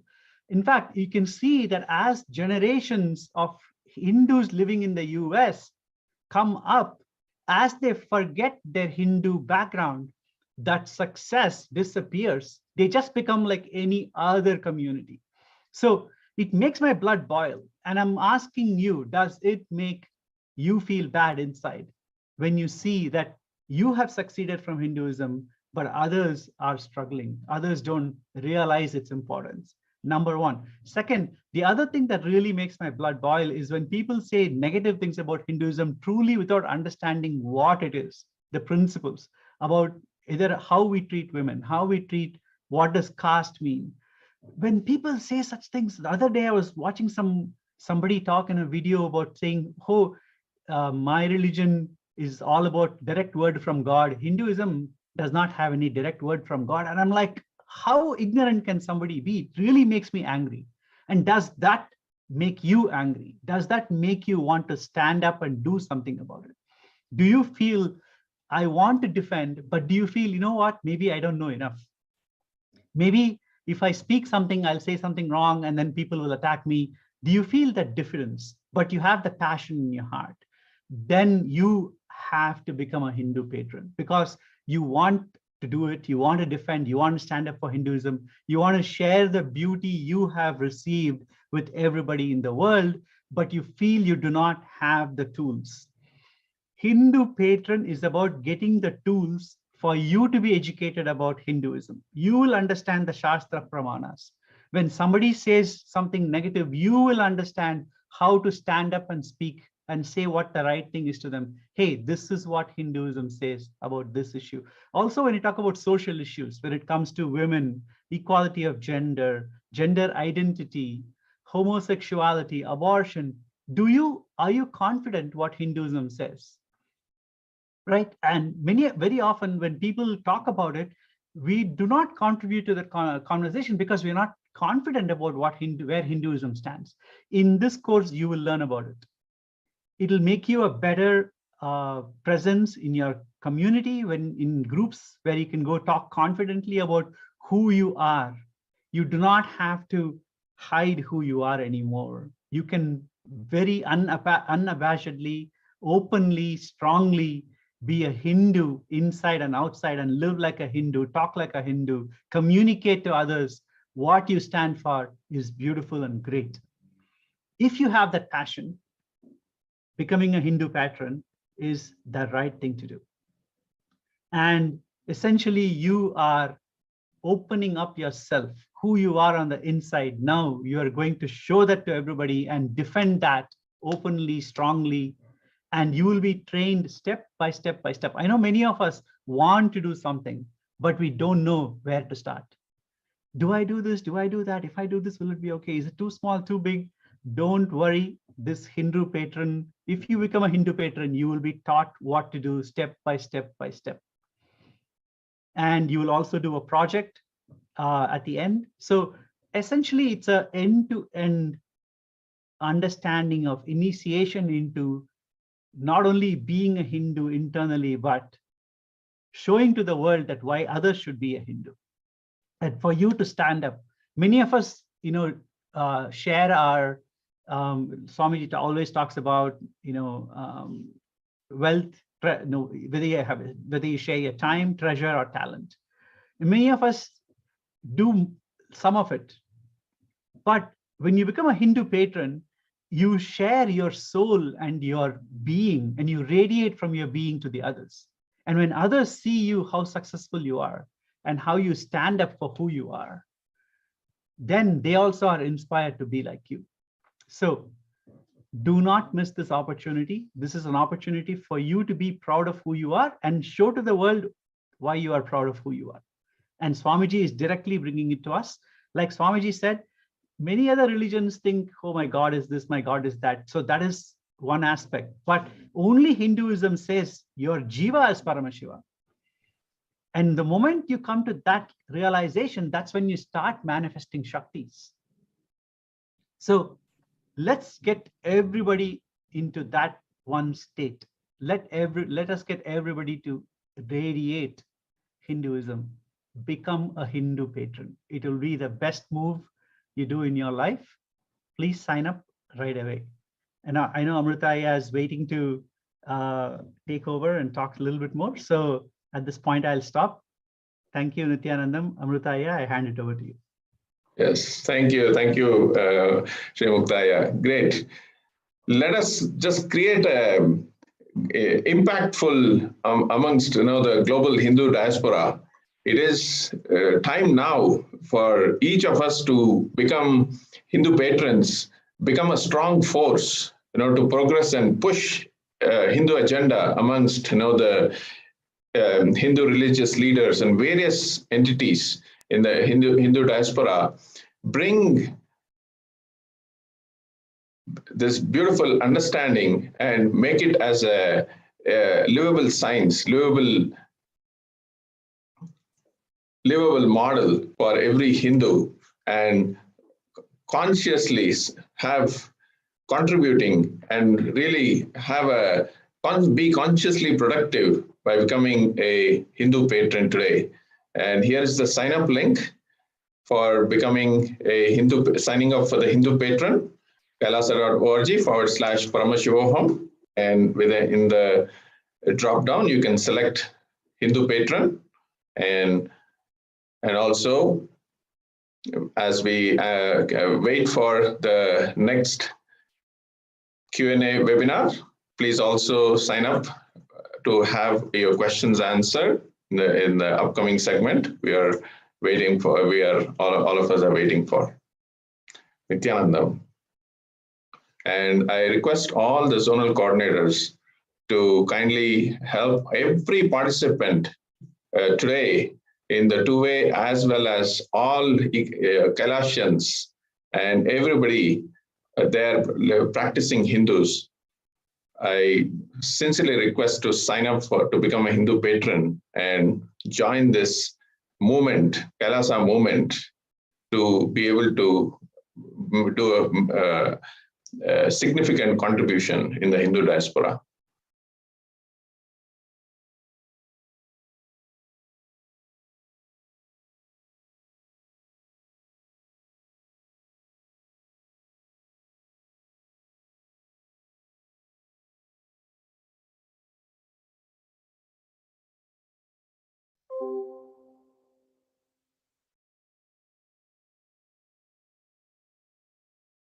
Take a few minutes for all of you to sign up to become a Hindu patron, and it's one of the beautiful best decision you made today to become a Hindu patron.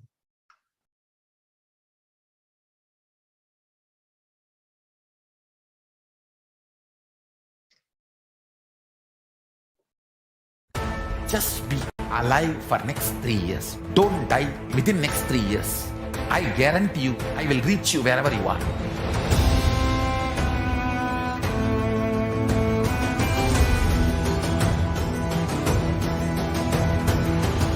Be alive, somehow be alive for next 3 years. I will reach you wherever you are, whichever corner of the world you may be. I will reach you with enlightenment. It's my commitment to humanity.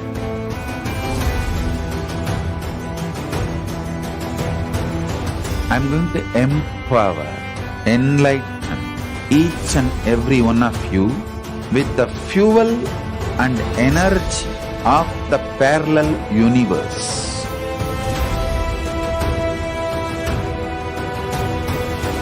I'll infuse this intense supernal effulgence DNA, Tejas,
Kalyanaaya sadhunam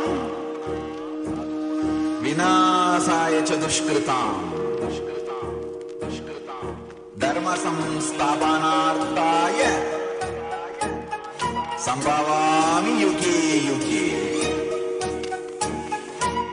Like he always did, he created a buzz with the simple blink of an eyelid. As a village boy and a president, running a nation 110%. The golden Raja with the jasmine scent, the holy Godzilla, the ego killer. The pure truth to the world he presents. He's the true master, the real karma blaster. A dose of his truth fills you with fire, raises you to Kailasa. Higher and higher, simple Shakti path, you straight into bliss. All incompletions are completely dismissed. I am the Paramashiva, Shiva. The me in the me is in you as me. You are the Paramashiva, Shiva. You in the you sees you in me. We are the Paramashiva, Shiva. Living in Kailasa, the place to be. Nithyananda Paramashiva brought Kailasa back on the map. With a flag, a bang, done deal, it's a wrap. No cap, cheering, clap, cause he's jacked. The true Guruji is back, that's a fact. The bliss of the avatar gets unwrapped. Sous toutes ses formes, il se manifeste. Il est conscience, partout imprégné. Existence immaculée, il est céleste, étant incarné dans la réalité. Il célèbre son existence dans l'unité, existant dans le présent et non dans le passé. Irradiant l'extase éternelle, félicité. Une bénédiction, une dose de bliss en condensé. Éternel et donc toujours présent, jamais en arrière, toujours en avant, innocent et donc toujours puissant, inébranlable, volonté persistante. I am the Paramashiva, Shiva. The me in the me is in you as me. You are the Paramashiva, Shiva. You in the you sees you in me. We are the Paramashiva, Shiva. Living in Kailasa, the place to be. Nithyananda Paramashiva brought Kailasa back on the map. With a flag, a bang, done deal, it's a wrap. No cap, cheering, clap, cause he's jacked. The true Guruji is back, that's a fact. The bliss of the avatar gets unwrapped. By the power of his being, he ascends the throne. As he makes things happen, and always will. In the enlightened space, by his gurus he was grown. Oozing out of compassion, as he's always filled. Like a lion, in the zone he owns. From his fearless roar, let the truth be shown. Poof, like magic, ignorance is blown. While the pure space of enlightenment is grown. As a glorious king, straight on the throne, the cherry on top just like a gemstone. He sits in the space fresher than cologne, having Shakti flowing through his backbone. I am the Paramashiva, Shiva. The me in the me is in you as me. You are the Paramashiva, Shiva. You in the you sees you in me. We are the Paramashiva, Shiva. Living in Kailasa, the place to be. Nithyananda Paramashiva brought Kailasa back on the map. With a flag, a bang, done deal, it's a wrap. No cap, cheering, clap, cause he's jacked. The true Guruji is back, that's a fact. The bliss of the avatar gets unwrapped.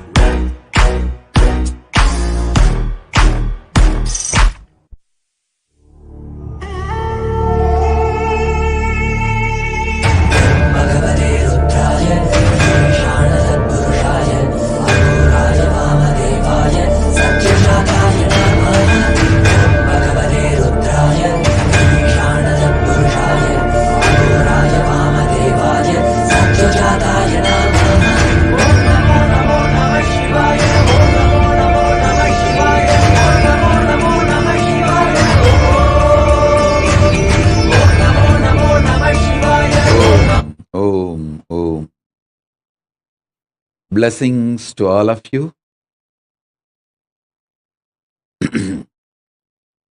I'll start responding to your questions.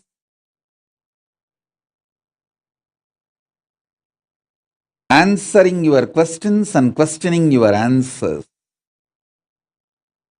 And initiation. Before that, today we have a beautiful ceremony, festival. Kailasa, Seattle.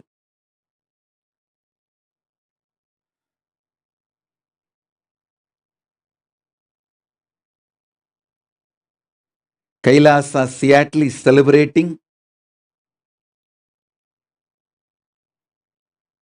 14th anniversary today. So beautiful.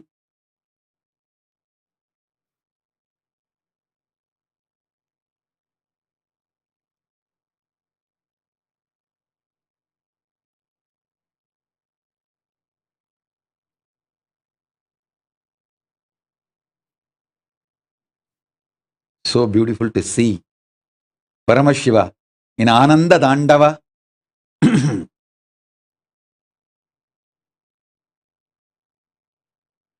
My blessings to Kailasa, Seattle, everyone who made Kailasa, Seattle into reality and who is still keeping it alive. I know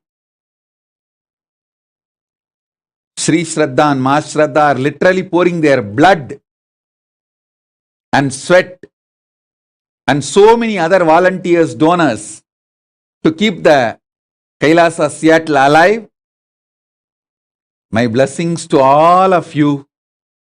I want all of you to know that Nataraja, Paramashiva's Archavatara, how he manifested is a story I should narrate. I think in 2003 or 4, the early days, when we had only 1 or 2 Adinavasis, they have to remain in Adinam to take care of the ashram. So I did not have anyone to accompany me.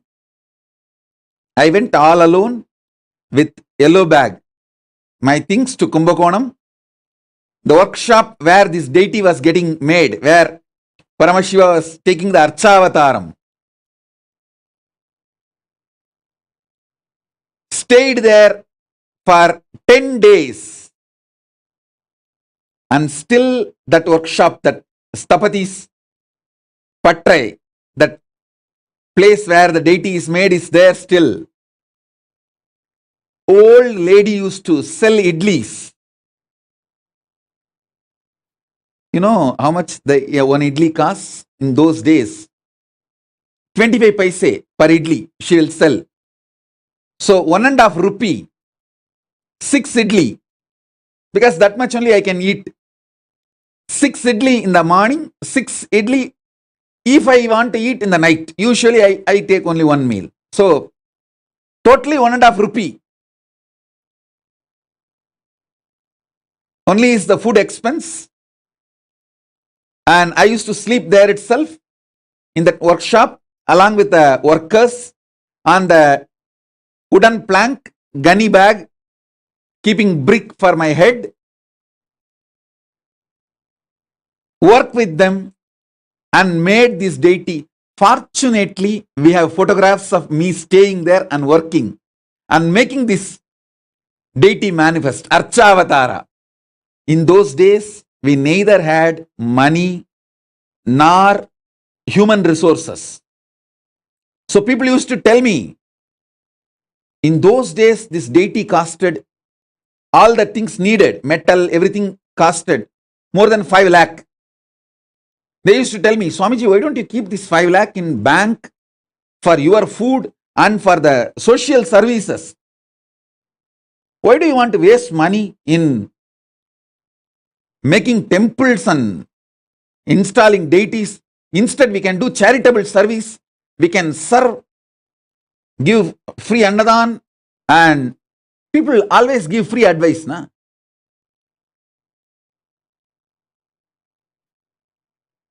நமக்கு free advice பார்த்தாலே கப்புன்னு குண்டலினி முடிச்சு எந்திரிச்சு மேல வந்துரும். I told them very clearly, understand,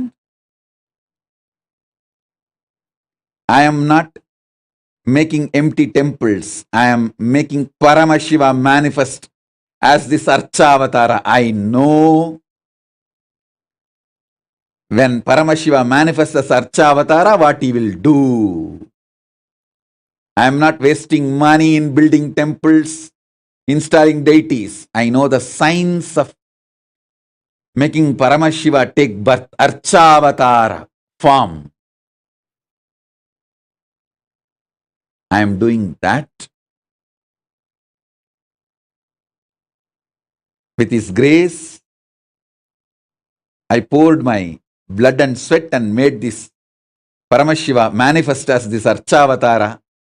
And now, all the volunteers, devotees, disciples are pouring their blood and sweat and keeping the temple alive, which is serving so many people. in so many ways. In those days, if I spent that 5 lakh, I would have given Annadan for maximum 1 lakh people. That's all.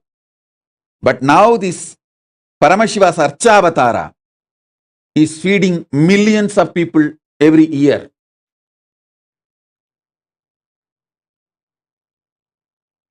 So I know what I am doing.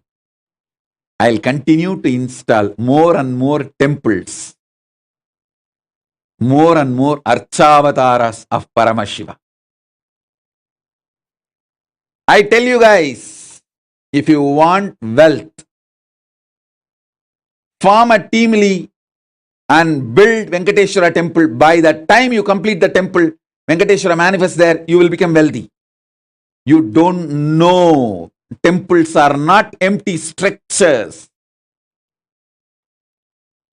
Especially when I do the Prana Pratishtha, literally, Archavatara.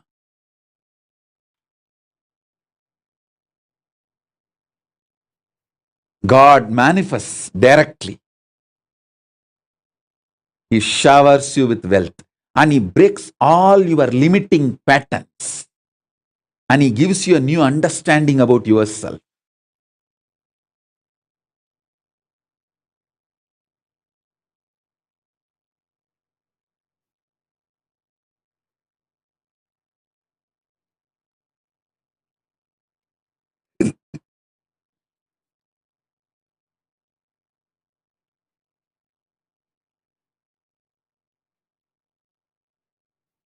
Blessings to everyone who is holding the Kailasa Seattle up, alive, running. You are the Chitsava, Ponnambalam, where Paramashiva is doing Ananda Dandava. Let him continue his Ananda Dandava in Kailasa, Seattle, and bless all of us. Parashodasi, Paramashiva, and all the gods are dancing in bliss in Kailasa, Seattle. Blessings to all of you on this 14th anniversary.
Om, Om, Om.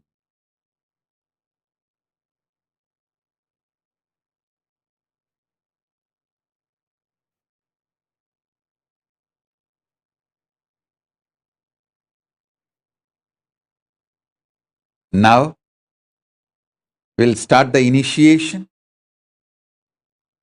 Listen intensely.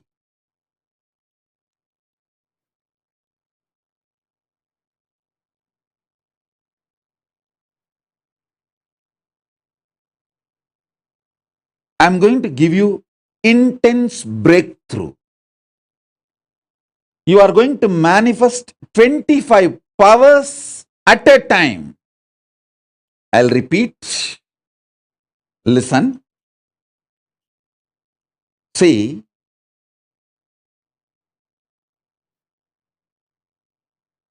Listen to this powerful cognition.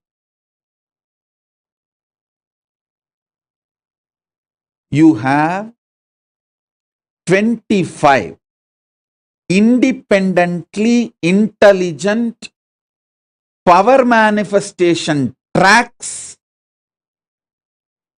in your brain. You are hardwired to manifest 25 powers at a time. I am just going to energize it with cosmic Kundalini Shakti, Paramashiva Shakti. So, you can just start manifesting it. You can just start manifesting all the powers. First thing, listen. Pen down the 25 things most impossible you think in your life. Maybe you'll be thinking winning few $1,000,000 lottery, or building a yogic body, or your ex-husband or ex-boyfriend should call you and apologize to you. You may be thinking these are all impossible in your life. Or somebody who is dead in your family should come in your dream and talk to you. You may be thinking so many things impossible, can never happen. Pen down those 25 things. See, what you believe as impossible is the strongest pillars of the dam you built around you. Or I should say the prison you built around yourself.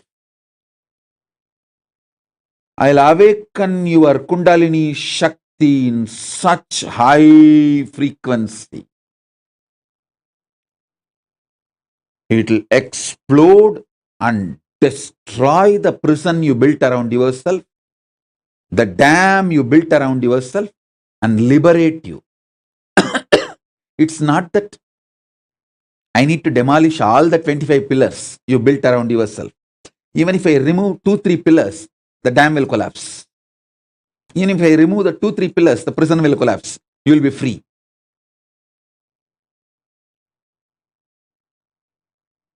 Pen down the most impossible you think in your life. It can be anything. It can be related to your health. It can be related to your wealth. It can be related to your relationships.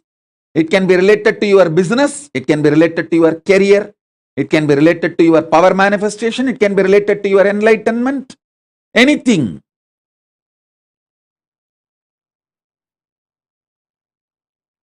Pen down the 25 things.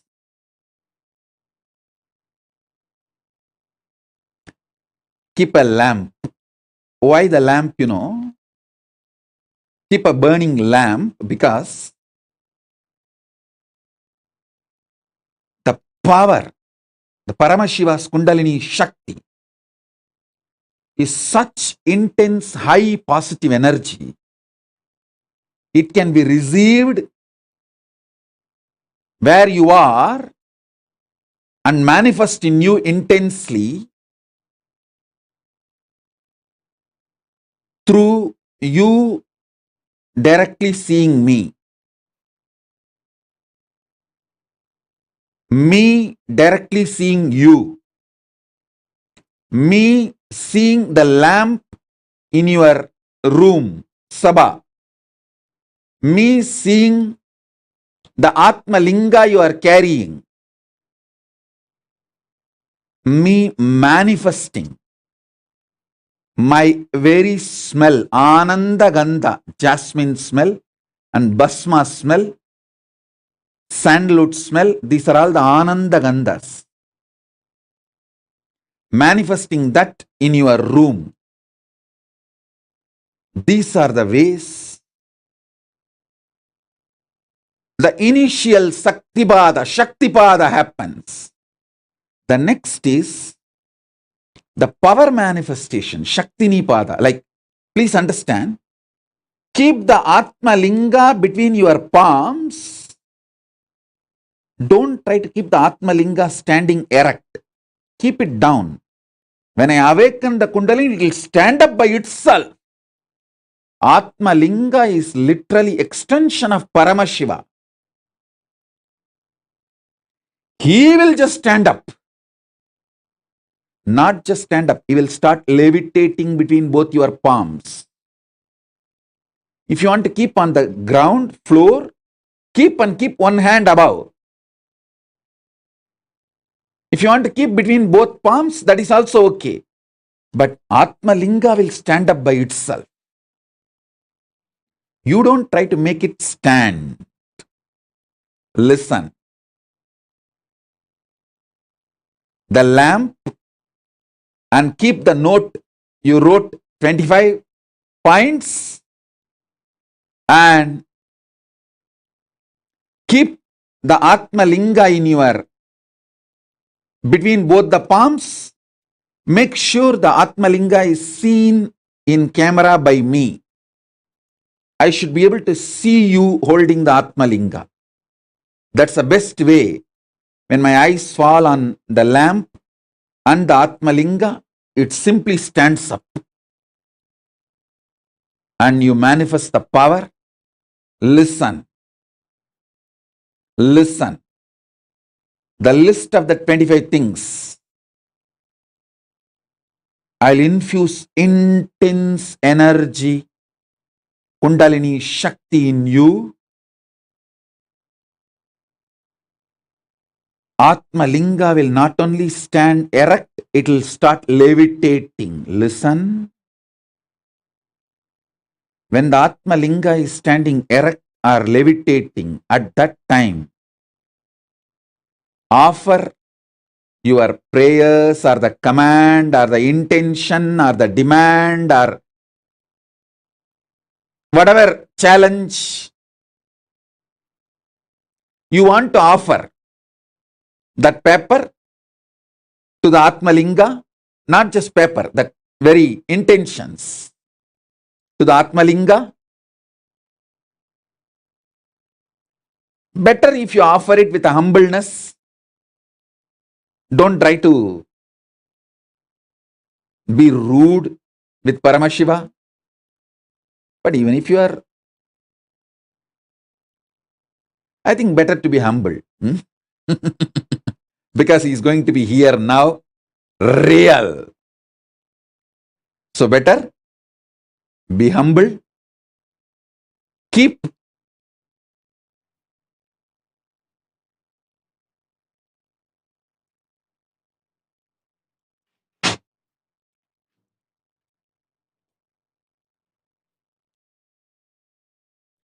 the Atma Linga in your palm and sit straight. Now, keep that list of 25 things.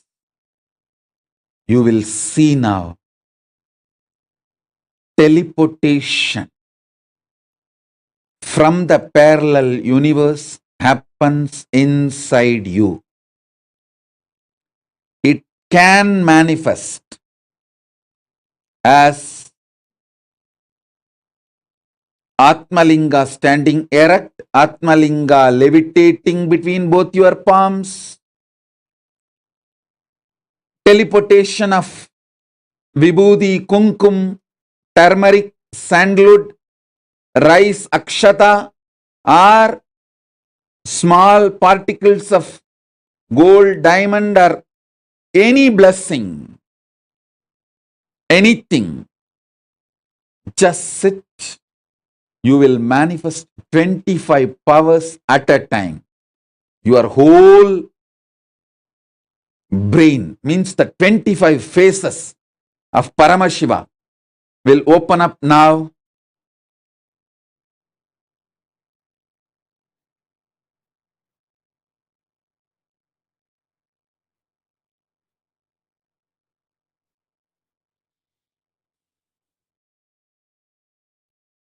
If you can, sit in Vajrasana or Batmasana, Artha Batmasana or Siddhasana. If not, sit comfortably, that's enough.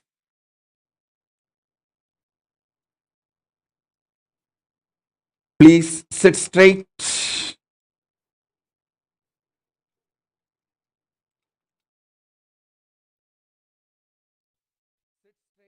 And keep the Atmalinga. Now,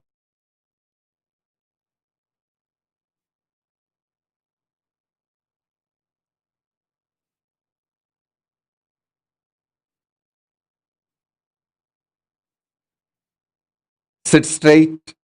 Keep the Atmalinga between both your palms. I should be able to see your Atmalinga.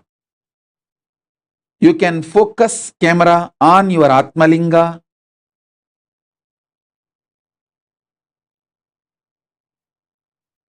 If you are sitting as a family together, then make sure I am able to see all your Atmalingas. Focus the camera such way that all your Atmalingas are seen by me. Yes. And keep a lamp. Let's start the initiation.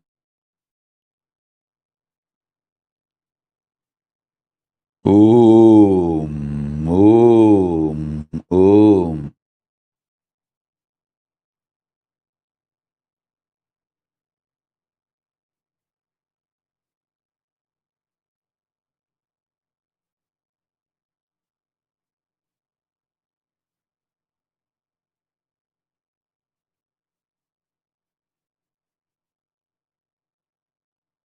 Om, Om, Om, Om, Paramashi, Paramashi, Paramashi, Paramashi, Paramashi, Paramashi, Om.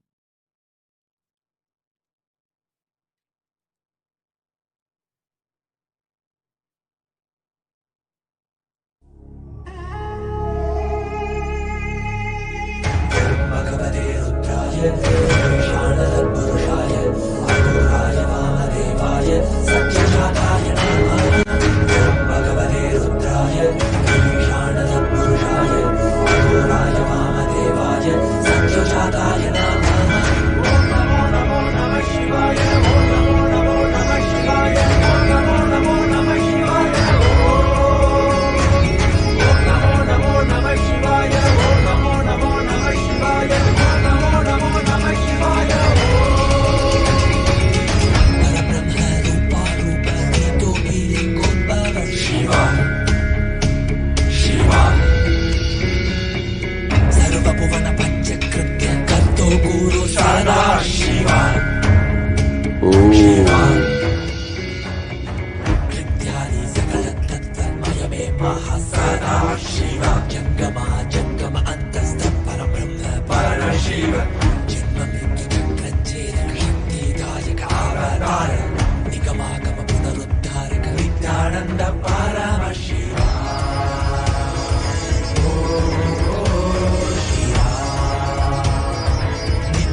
Om.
हर बोल शिव शंभु नित्यानंद परमशिव शंभु हर बोल शिव शंभु कैलाश राज शिव शंभु चल रहा था मैं अकेला तेरे ही एक आंसू में सोना सा मेरा समंदर तेरी ही एक प्यासू में बारिशे बन के मिला जो तुझ में ही मैं खुल गया नदिया के जैसे तू आया तुझ में ही मैं खो गया भोर के हर तारे सा जगमग मुझे तू कर गया द्वार खोले तूने तेरे जग ये सारा मिल गया नित्यानंदा शंभु शंकर बन के तू जो आ गया तेरे हाथों को जो तुझसे ही मैं मिल गया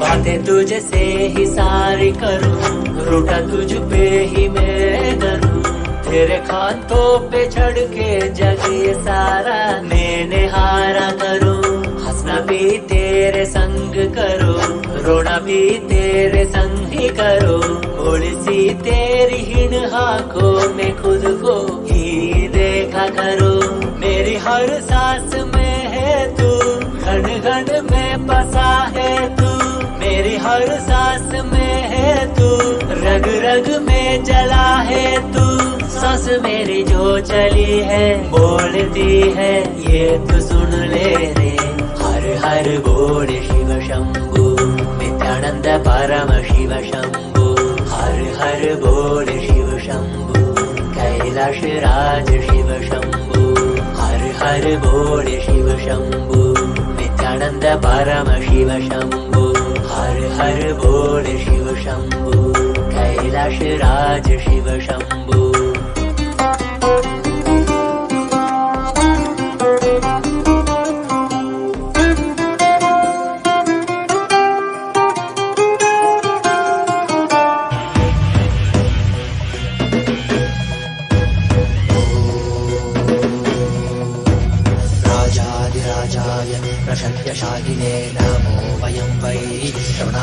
मगे कामे कामान् कामकामाय मह्यं कामेश्वरो वैश्रवणो ददातु कुबेराय वैश्रवणाय महाराजाय नमः சலடி போற்றி சிவன் சேவடி போற்றி நேயத்தே நின்றி மலனடி போற்றி ஆயப்பிறப்பருக்கும் மன்னனடி போற்றி சீரார் பெரும் துறையிடம் தேவனடி போற்றி ஆராத இன்பம் மருளும் மலை போற்றி ஈசனே சிந்தை கவனம் நேசனே நீ வருவாய் கொடு கனிகளை கொண்டு உன்னை பூஜித்தோ அருள் தருவாய் கலி என்னும் கடலினில் மூழ்கிட்டு நீ கரம் வந்து காத்திட்டு கருணை பொய்கையில் அலர்ந்திட்ட அளவக்கம் போல உன் திருவடியில் வாழ்ந்திட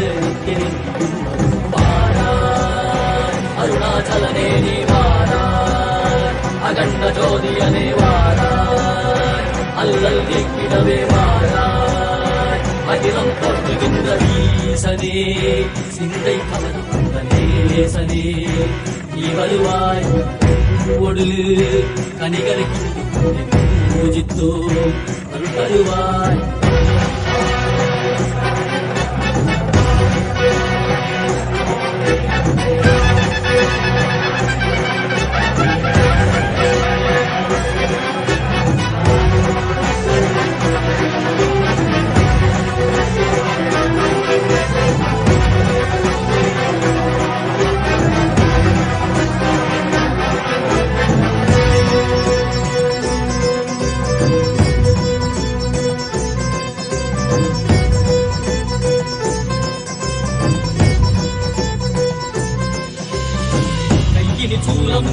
வெயிலில் வில்வமும் நிறையார் கடல் நீர் குடியோடு தரிசனம் அல்லவா சிம்பன் மாட சிற்றவை தனிலே சிந்தை கவர்ந்த உன்னை சிக்கன பிடித்தேனே மண்ணும் புகழ் பெறும் நான் வரை நாயகா மதியலில் இறைந்திடுவாய் மதி உணராதவர்க்கு மதி உணர் செய்திட மண்மணி அளவாடிட இதை சூழ்ந்திட இவன் சேர நீ வருவாய் அகம் உணர்ந்திட புறம் மகிழ்ந்திட புலித்தோலோடு நீ வருவாய்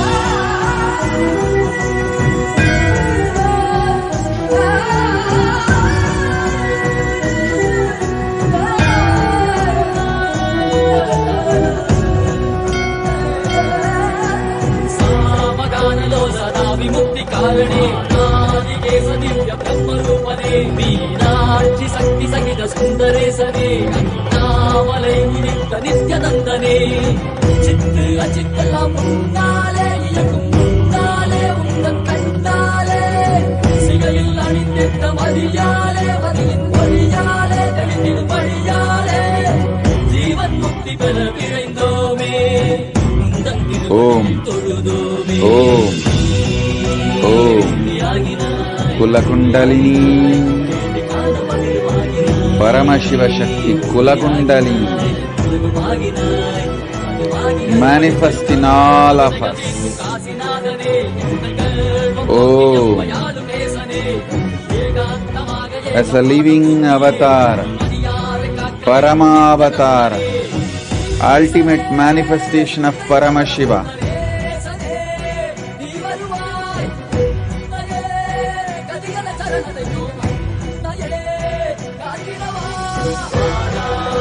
I bless you all.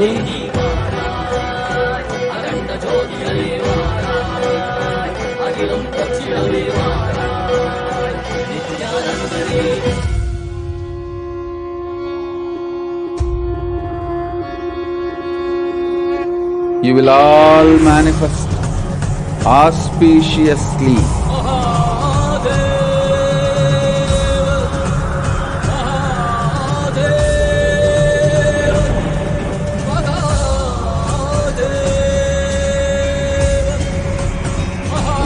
All the 25 boons you are all asking. Now, as a living manifestation, Paramavatara of Paramashiva, ultimate manifestation of Paramashiva,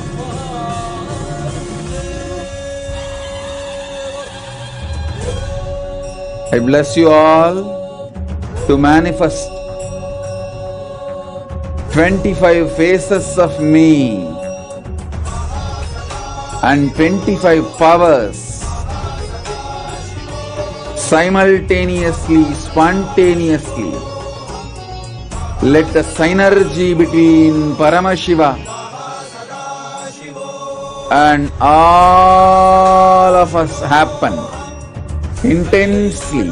Om, Om, Om, Om.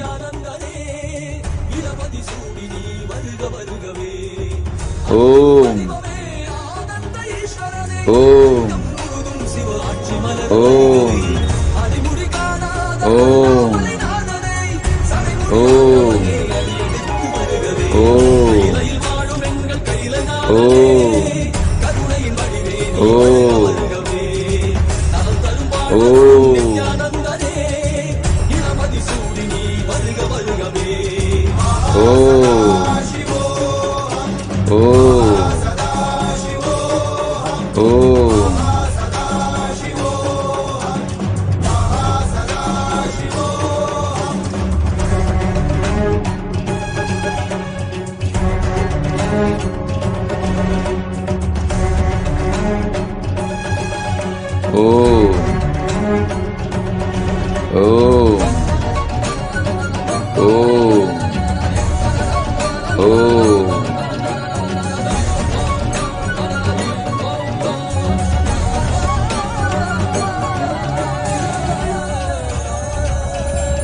Nityananda புரிதனிலே அருளாட்சி செய்யும் நித்யானந்தனே ஞானச்சுடரே தியான திருவுருவே நித்யானந்தனே சத்குருநாதனே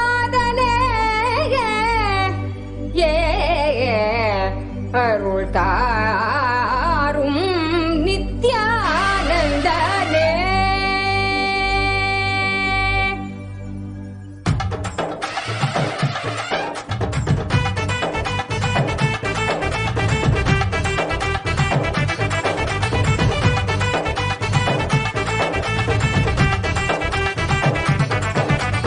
ஆடிவா நித்யனே ஆடிவா, புகழ் பாடி நின்றோம் விரைந்தோடிவா, பக்தியுடன் ஆடவா உன்பதம் நாடவா, எமக்கு வேறு என்ன வேண்டுமாண்டவா, அருள் தரும் அப்பனேவா நித்யானந்தனேவா, பக்தர் கூடி நின்றோம் காக்க நீயும் வா, மறை சொல்லும் பித்தாவா நித்ய சித்தாவா, ஞான வித்தை அருள் செய்திட நீ வா.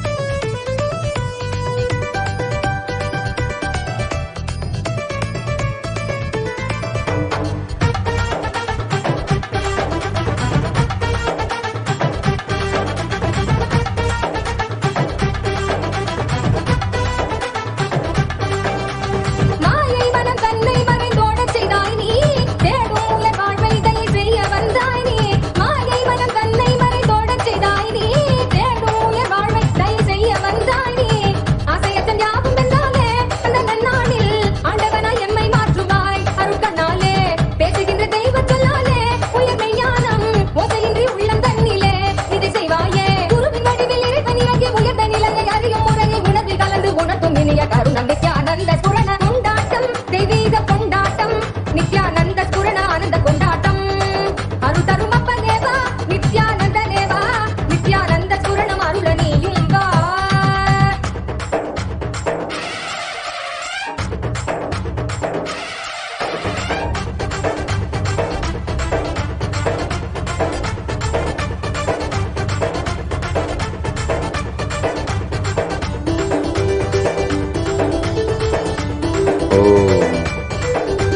தர்ம காக்க நித்யானந்த நாகவந்தாய் நீ, கர்ம மீட்க நித்யானந்த ஸ்புரணம் தந்தாய் நீ, தர்ம காக்க நித்யானந்த நாகவந்தாய் நீ, கர்ம மீட்க நித்யானந்த ஸ்புரணம் தந்தாய் நீ, அம்மையப்பனாக உலகை ஆடுகின்றாய் நீ, உன் சொற்கள் ஞான சத்தியங்கள் யாவும் கேட்க மக்கள் கூடும் கொண்டாட்டம், தெய்வீக கொண்டாட்டம், நித்யானந்த ஸ்புரண ஆனந்த கொண்டாட்டம், அருள் தரும் அப்பனேவா நித்யானந்தனேவா, நித்யானந்த ஸ்புரணம் அருள நீயும் வா.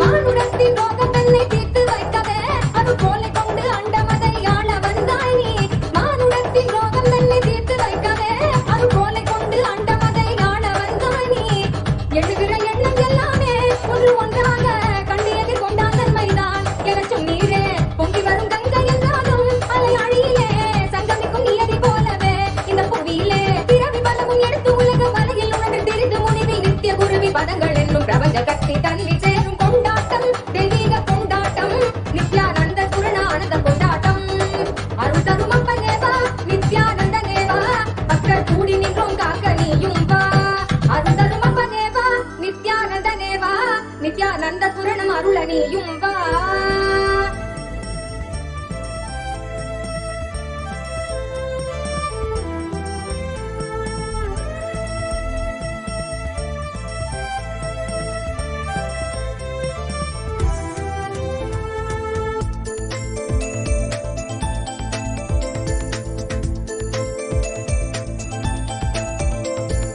Om Namo Nithyananda, Om Namo Nithyananda, Om Namo Nithyananda, Om Namo Namo. Om Namo Nithyananda, Om Namo Nithyananda, Om Namo Nithyananda, Om Namo Namo. सदा बालरूपापि विघ्नाद्रिहन्ति महादन्ति वक्त्रापि पञ्चास्य मान्या निधीन्द्रादिमृग्या गणेशाभिधामे विधत्तां श्रियं कापि कल्याणमूर्ति न जानामि शब्दं न जानामि चार्थं न जानामि पद्यं न जानामि गद्यं चिदेकाषडास्या हृदि द्योतते मे मुखानि सरन्ते गिरश्वाविचित्रम्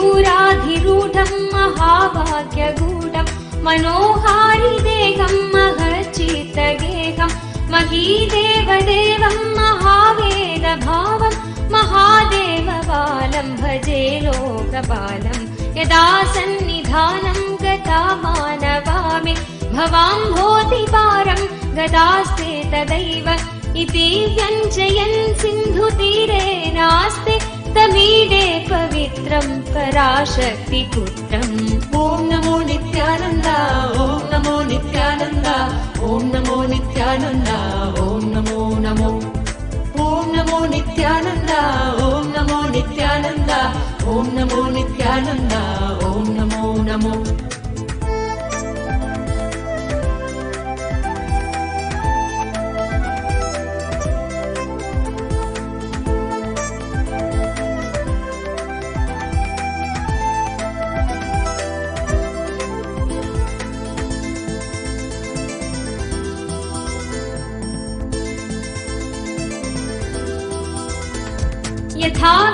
यथाभ्यस्तरङ्गालयं यान्ति तुङ्गा तथैवापदसन्निधौ सेवतामे इति वार्मि पङ्क्तिर्नृणां दर्शयन्तं सदा भावये कृत्सरोजे मुखं तं गिरौ मन्निवासे नरायेऽधिरूढा तदा पर्वते राजते तेऽधिरूढा इतीव ब्रुवन् गन्धशैलाधिरूढ स देवो मुदे मे सदा षण्मुखोऽस्तु ॐ नमो नित्यानन्द ॐ नमो नित्यानन्द ॐ नमो नित्यानन्द ॐ नमो नमो ॐ नमो नित्यानन्द ॐ नमो नित्यानन्द ॐ नमो नित्यानन्द ॐ नमो नमो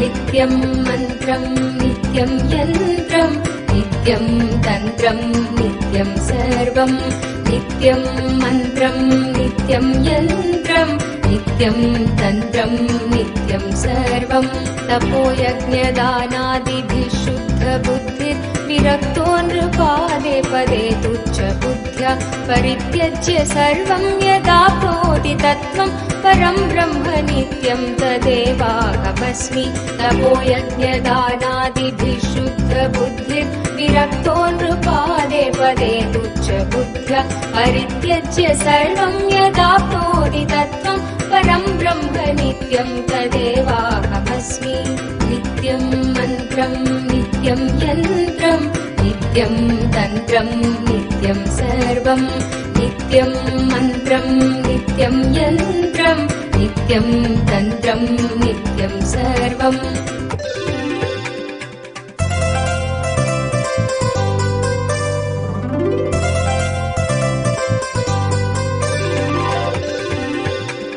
दयालुं गुरुं ब्रह्मनिष्ठं प्रशान्तं समाराध्य मत्या विचार्य स्वरूपं यदाप्नोति तत्त्वं निदिध्यास्य विद्वान् परं ब्रह्म नित्यं तदेवाहमस्मि दयालुं गुरुं ब्रह्मनिष्ठं प्रशान्तं समाराध्य मत्या विचार्य स्वरूपं यदाप्नोति तत्त्वं निदिध्यास्य विद्वान् परं ब्रह्म नित्यं तदेवाहमस्मि नित्यं मन्त्रं नित्यं यन्त्रं नित्यं तन्त्रं नित्यं सर्वं नित्यं मन्त्रं नित्यं यन्त्रं नित्यं तन्त्रं नित्यं सर्वम्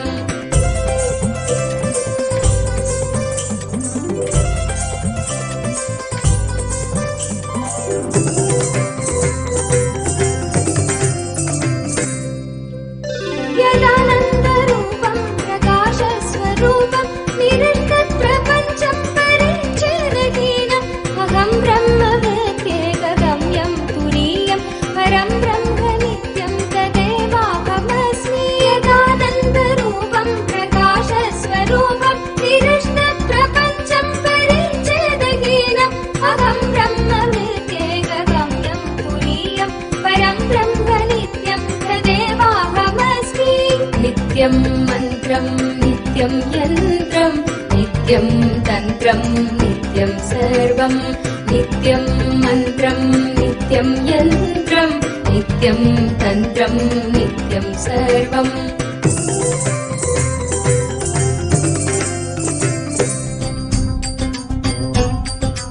जय नित्य शंकर जय गंगाधर करुणाकर करतार हरे जय नित्य शंकर जय गंगाधर करुणाकर करतार हरे जय कैलाशी जय अविनाशी सुख राशि सुख सार हरे जय कैलाशी जय अविनाशी सुख राशि सुख सार हरे जय शशि शेखर जय डमरूधर जय जय प्रेमागार हरे जय शशि शेखर जय डमरूधर जय जय प्रेमागार हरे जय त्रिपुरारी जय मदहारी अमित अनंत अपार हरे जय त्रिपुरारी जय मदहारी अमित अनंत अपार हरे तीन गुण चैले सगुण कामय निराकार साकार हरे नित्यानंद पुरी ईश्वर नित्या पाहि पाहि दातार हरे नित्यानंद पुरी ईश्वर नित्या पाहि पाहि दातार हरे हर हर नित्य देव हरे हर हर नित्य देव हरे हर हर नित्य देव हरे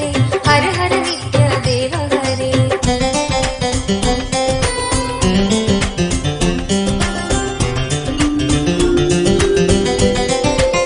नित्य रामेश्वर नित्य नागेश्वर वैद्यनाथ केदार हरे नित्य रामेश्वर नित्य नागेश्वर वैद्यनाथ केदार हरे मल्लिकार्जुन सोमनाथ नित्य महाकाल ओंकार हरे मल्लिकार्जुन सोमनाथ नित्य महाकाल ओंकार हरे त्रयंबकेश्वर नित्य घुष्मेश्वर भीमेश्वर जगतार हरे त्रयंबकेश्वर नित्य घुष्मेश्वर भीमेश्वर जगतार हरे काशीपति श्री विश्वनाथ जय मंगलमय अघहार हरे काशीपति श्री विश्वनाथ जय मंगलमय अघहार हरे नीलकंठ जय भूतनाथ नित्य मृत्युंजय अविकार हरे नित्यानंद पुरी ईश्वर नित्य पाहि पाहि दातार हरे नित्यानंद पुरी ईश्वर नित्य पाहि पाहि दातार हरे हर हर नित्य देव हरे हर हर नित्य देव हरे हर हर नित्य देव हरे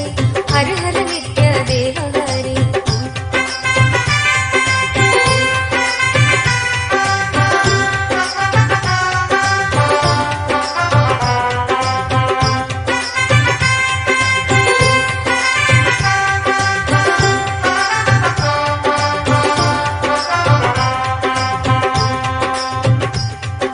नित्य महेश जय नित्य भवेश जय आदि देव नित्यानंद विभो नित्य महेश जय नित्य भवेश जय आदि देव नित्यानंद विभो किस मुख से है गुण तीर्थ प्रभु तब अपार गुण वर्णन हो किस मुख से है गुण तीर्थ प्रभु तब अपार गुण वर्णन हो नित्य भव तारक तारक हारक पातक दारक नित्य शंभो नित्य भव तारक तारक हारक पातक दारक नित्य शंभो दीन दुख हर सर्व सुखावर प्रेम सुधाधर दया करो दीन दुख हर सर्व सुखावर प्रेम सुधाधर दया करो पार लगा दो भव सागर से बनकर करुणागार हरे नित्यानंद पुरी ईश्वर नित्य पाहि पाहि दातार हरे नित्यानंद पुरी ईश्वर नित्य पाहि पाहि दातार हरे हर हर नित्य देव हरे हर हर नित्य देव हरे हर हर नित्य देव हरे हर हर नित्य देव हरे जय मन भावन जय अति पावन शोक नशावन नित्य शंभो जय मन भावन जय अति पावन शोक नशावन नित्य शंभो विपद विदारण अधम उदाहरण सत्य सनातन नित्य शंभो विपद विदारण अधम उदाहरण सत्य सनातन नित्य शंभो सहज वचन कर जलज नयन वर धवल वरण तन नित्य शंभो सहज वचन हर जलज नयन वर धवल वरण तन नित्य Shambho Madan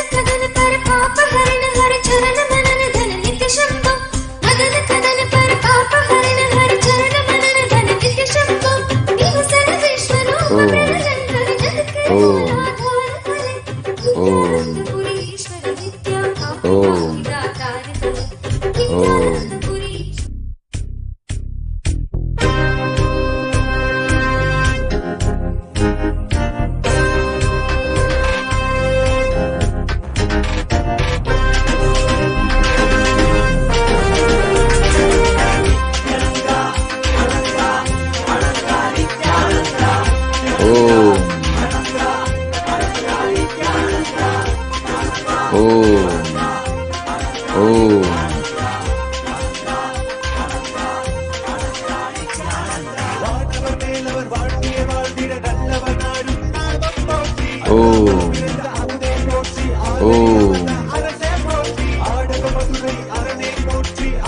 As a living manifestation, Paramavatara of Paramashiva.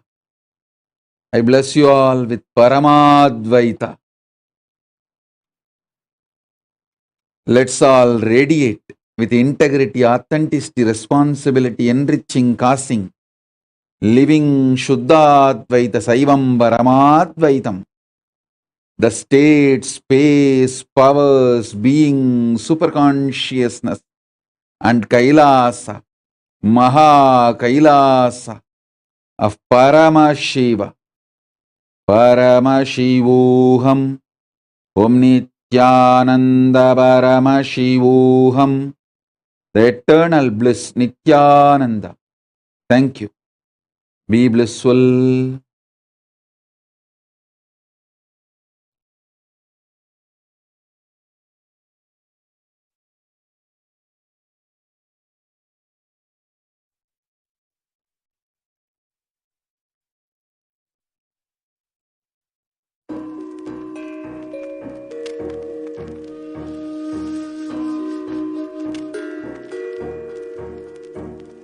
Paritranaya sadhunam vinasaya cha dushkritam dharma samsthapanarthaya sambhavami yuge yuge. Like he always did, he created a buzz with the simple blink of an eyelid. As a village boy and a president, running a nation 110%. The golden Raja with the jasmine scent, the holy Godzilla, the ego killer, the pure truth to the world he presents. He's the true master, the real karma blaster. A dose of his truth fills you with fire, raises you to Kailasa, higher and higher. Simple Shakti path, you're straight into bliss. All incompletions are completely dismissed. I am the Paramashiva, Shiva. Me in the me is in you as me. You are the Paramashiva, Shiva. You in the you sees you in me. We are the Paramashiva, Shiva. Living in Kailasa, the place to be. Nithyananda Paramashiva brought Kailasa back on the map. With a flag, a bang, done deal, it's a wrap, no gap. Cheering, clap, cause he's jacked. The true Guruji is back, that's a fact. The bliss of the avatar gets unwrapped. Sous toutes ses formes, il se manifeste. Il est conscience, partout imprégné. Existence immaculée, il est céleste, tant incarné dans la réalité. Il célèbre son existence dans l'unité, existant dans le présent et non dans le passé. Irradiant d'extase éternelle, félicité. Une bénédiction, une dose de bliss en condensé. Éternel et donc toujours présent. Jamais en arrière, toujours en avant.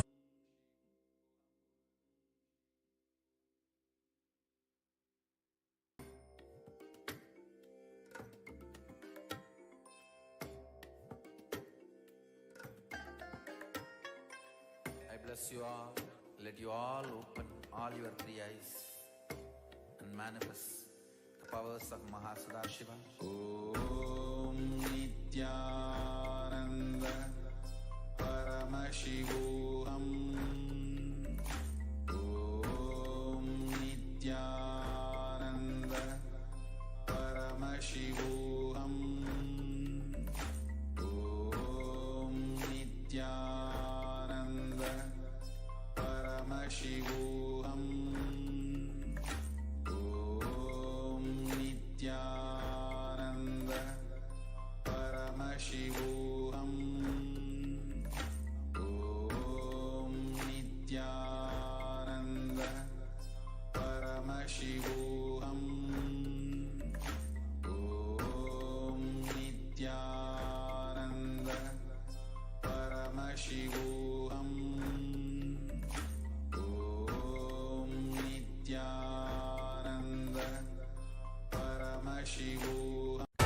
Just be alive for next 3 years. Don't die within next 3 years.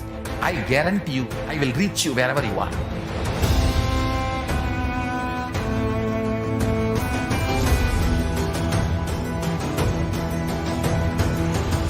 Be alive, somehow be alive for next 3 years. I will reach you wherever you are, whichever corner of the world you may be. I will reach you with enlightenment. It's my commitment to humanity.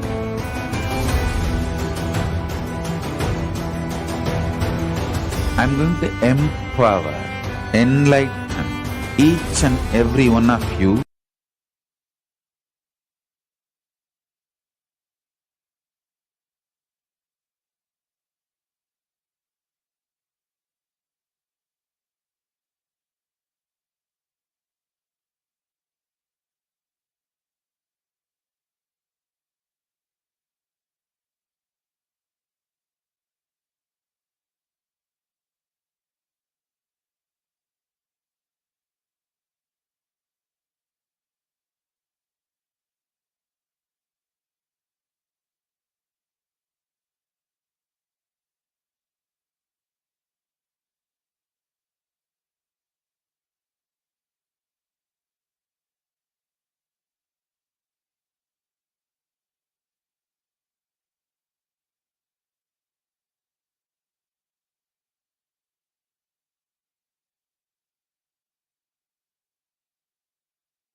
Let's start with the Sadguru Vandanam.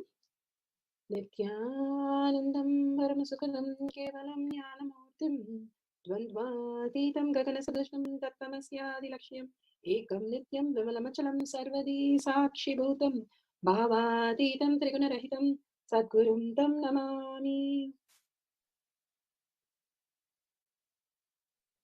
Nithyanandam, let's go through the disclaimers. Security measures. No photography, video, audio recording. Important cautions.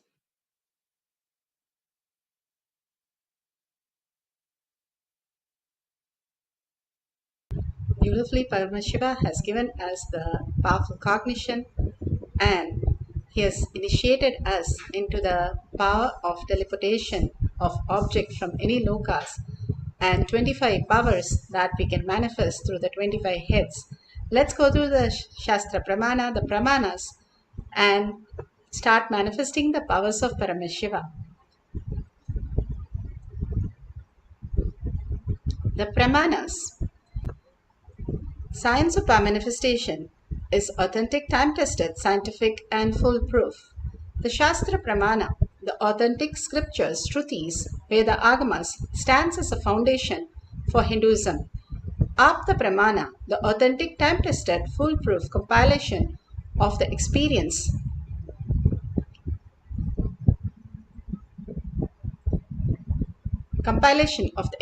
of the sages, rishis, and enlightened masters, which is in terms with the Shastra Pramana. Atma Pramana. With Apta Pramana, a guru is able to experience and live the truth claimed by the Shastras. And Shakshi Pramana, manifestation and experience of the guru's initiation in the disciple, particular lineage, which is demonstrated to the world. And Pratyaksha Pramana, having the truth validated by the scientific study. Bhagavan beautifully gives us the pramanas to understand this greater science of power manifestation. All this power manifestation is to make us understand this greater reality, who we are, Paramashiva as our reality, how we understand this world, how we understand God, and how we understand ourselves. Bhagavan beautifully gives us the powerful cognition. Powerful cognition shifts us from what we understand as materialistic world to the superconscious space.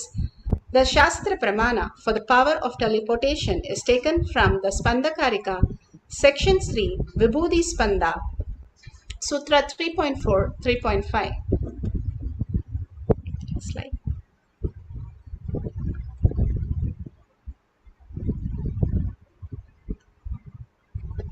In spite of all the attentiveness of the mind, is perceived and seen in this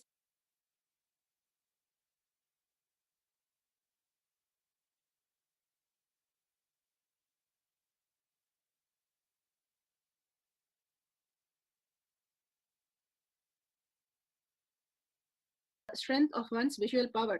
So when the yogi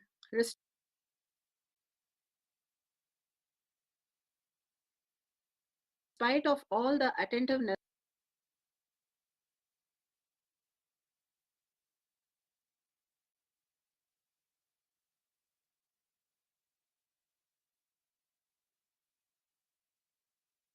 perceived and seen indistinctly at first, then appears and manifests more distinctly.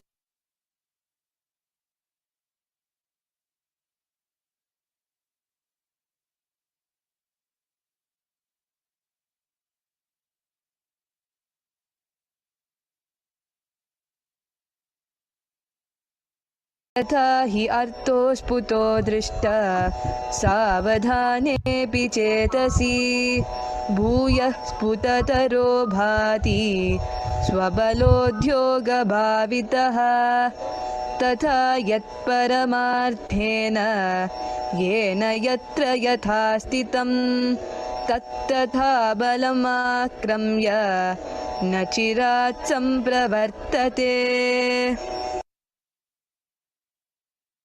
Bhagavan Paramashiva beautifully explains here, indeed, just as an object of static matter, which in spite of the attentiveness of the mind, is perceived and seen indistinctly at first, and then appears manifest and more distinctly clearly within when observed with the strength of one's visual power. So when the yogi restores to the power of third eye, spanda, the dynamic activity in the highest essential nature of oneness with Paramashiva, then whatever thing or object or idea is static matter exists in the highest dimension in whichever form, wherever, whichever place or time, in wherever state or dimension that thing or object at once appears and manifests in the very way by the nature of strategic existence. Bhagavan Paramashiva has beautifully given the powerful cognition for us to understand the greater reality, how we exist as static matter, and everything that exists is materialistic world. When we connect to the world and when we see the world as materialistic, that we are in the delusion. Bhagavan beautifully says, when you get to see the reflection and whatever you are reflecting, we are not the reflection, but we are not all that which we are perceiving as our reflection itself, but we are the very source, Paramashiva, as the reflection. Like Bhagavan says, if you look at the mirror, you see yourself in the mirror. It is not form or formless. It is a reflection of you. And it does not have anything other than the reflection itself. All the incompletion that you have in you is seen in the mirror. Like that Bhagavan says, but that is not you. It is a reflection of you. The pure self, who you are, is the self which is reflecting in the consciousness. Paramashiva, who is reflecting as us, as this reality. And we are vibrating in the higher frequency as consciousness in everything that we see. And everything that exists is a static matter when we are in the space that we are static matter.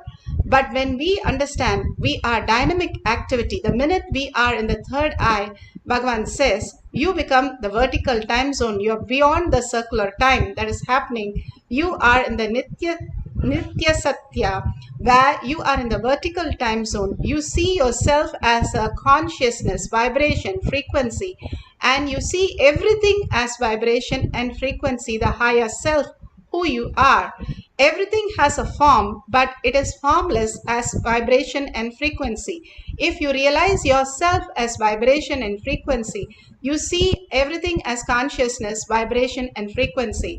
And you see the whole world as vibration and frequency. You see Paramashiva as the vibration and frequency as consciousness, which is Paramashiva. You understand that how everything exists, that static matter, as long as you are materialistic world, that you think you are a matter, you see everything as matter. You raise yourself as consciousness, as Paramashiva, as Bhagavan says, he's not a person, he's a principle, he's formless. He's not just a form, he's a manifestation. If you raise yourself as the consciousness, you are a manifestation. You're not just a action or something you're doing, but you're beyond that, which is manifesting in you as action. And if you raise yourself, you see everything around you as the dynamic activity. And it all depends on the strategic existence. What you have penned down, what you want in the life, that becomes reality. What you've written and penned down is the strategic decisions that you have made. And that is what strategic existence means. What is that you will, your will persistent. If you see money as your highest reality, you manifest that. If you see Paramashiva as your manifestation, your highest reality, you manifest that. All that we manifest is the way we have perceived this world. Bhagavan Paramashiva has beautifully said we can manifest 25 powers in us just like that. And Bhagavan Paramashiva has beautifully said how he traveled in the multiple times on multiple lokas, and how Arunagiri Yogeshwara took him to the other lokas and he manifested the greater powers in the Atma Pramana.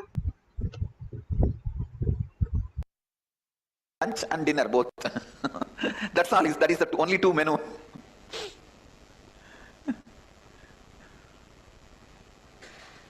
That's a standard menu in any middle class.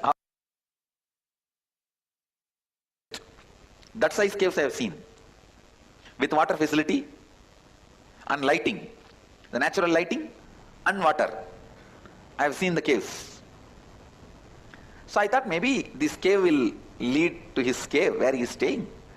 And I also know in Tiruvannamalai temple there are many underground paths, subways. So I asked him, take me to the place where you are staying.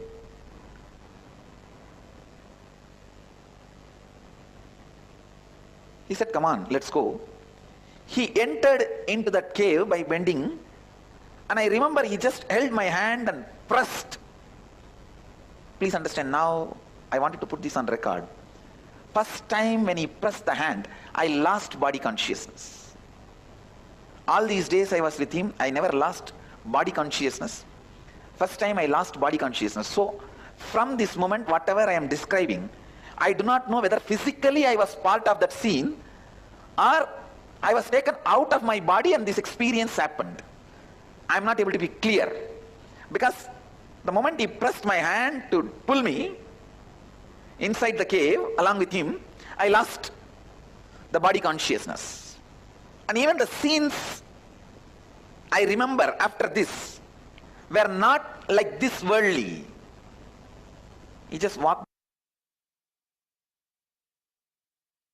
into a cave, and I also walked with him, and suddenly the cave opened and we came out and I saw a huge banyan tree, little bigger than our Biddi banyan tree. It was Arunachala hill, that much I can very clearly say. And the huge banyan tree.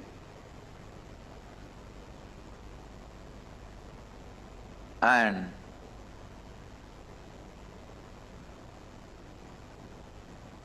maybe some 20-30 sadhus were sitting around the seat of the Guru. The seat of the Guru was empty. They were all sitting down, meditating.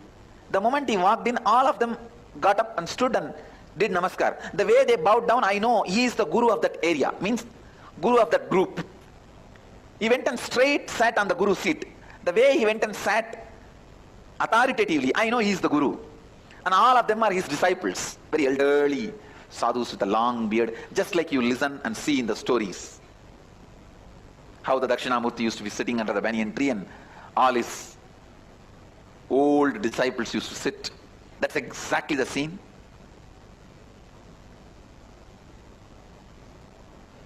The scene happened in Kailasa, happening in Biddi.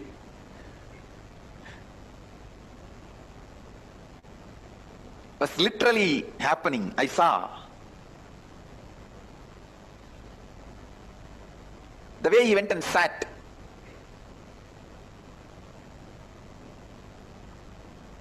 Literally he sat like Dakshinamurti only.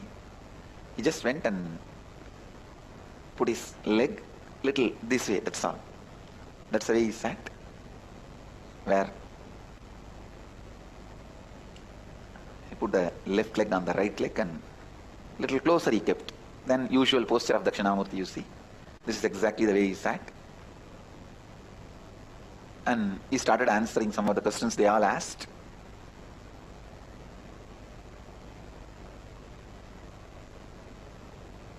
They were addressing him with so much of reverence. And they all fell flat when he sat in his seat and did namaskar and sat up. I was the only small boy in that group, but I was looking around and seeing all of them. Maybe after some time, their attention turned on me and one person said, "Who is this person? He is the only person without kavi here, who is not a Swami, sannyasi." That kind of it did not exactly meant I am not a sannyasi or a person without having kavi, something like that. Because I was with my school uniform. I remember very clearly that dark blue and light blue.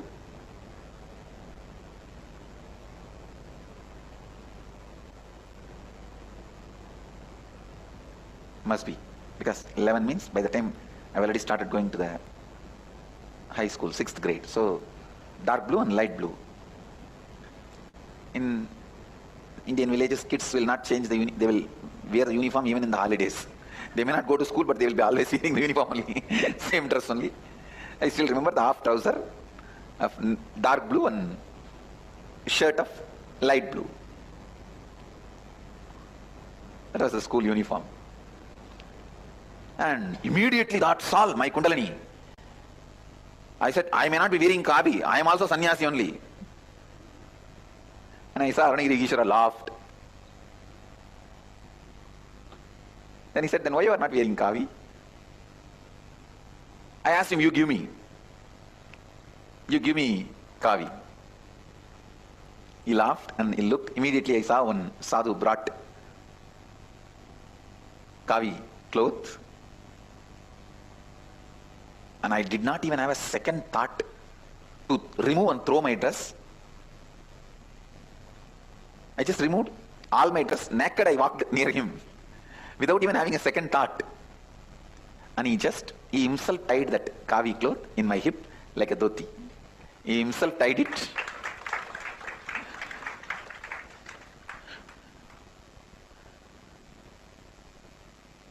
I still remember, just tied the cloth and hugged me. Gave energization, put his hand on my head.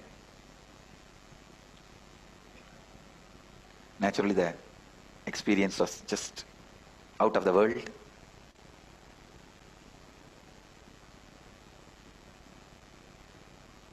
I came and sat in the group.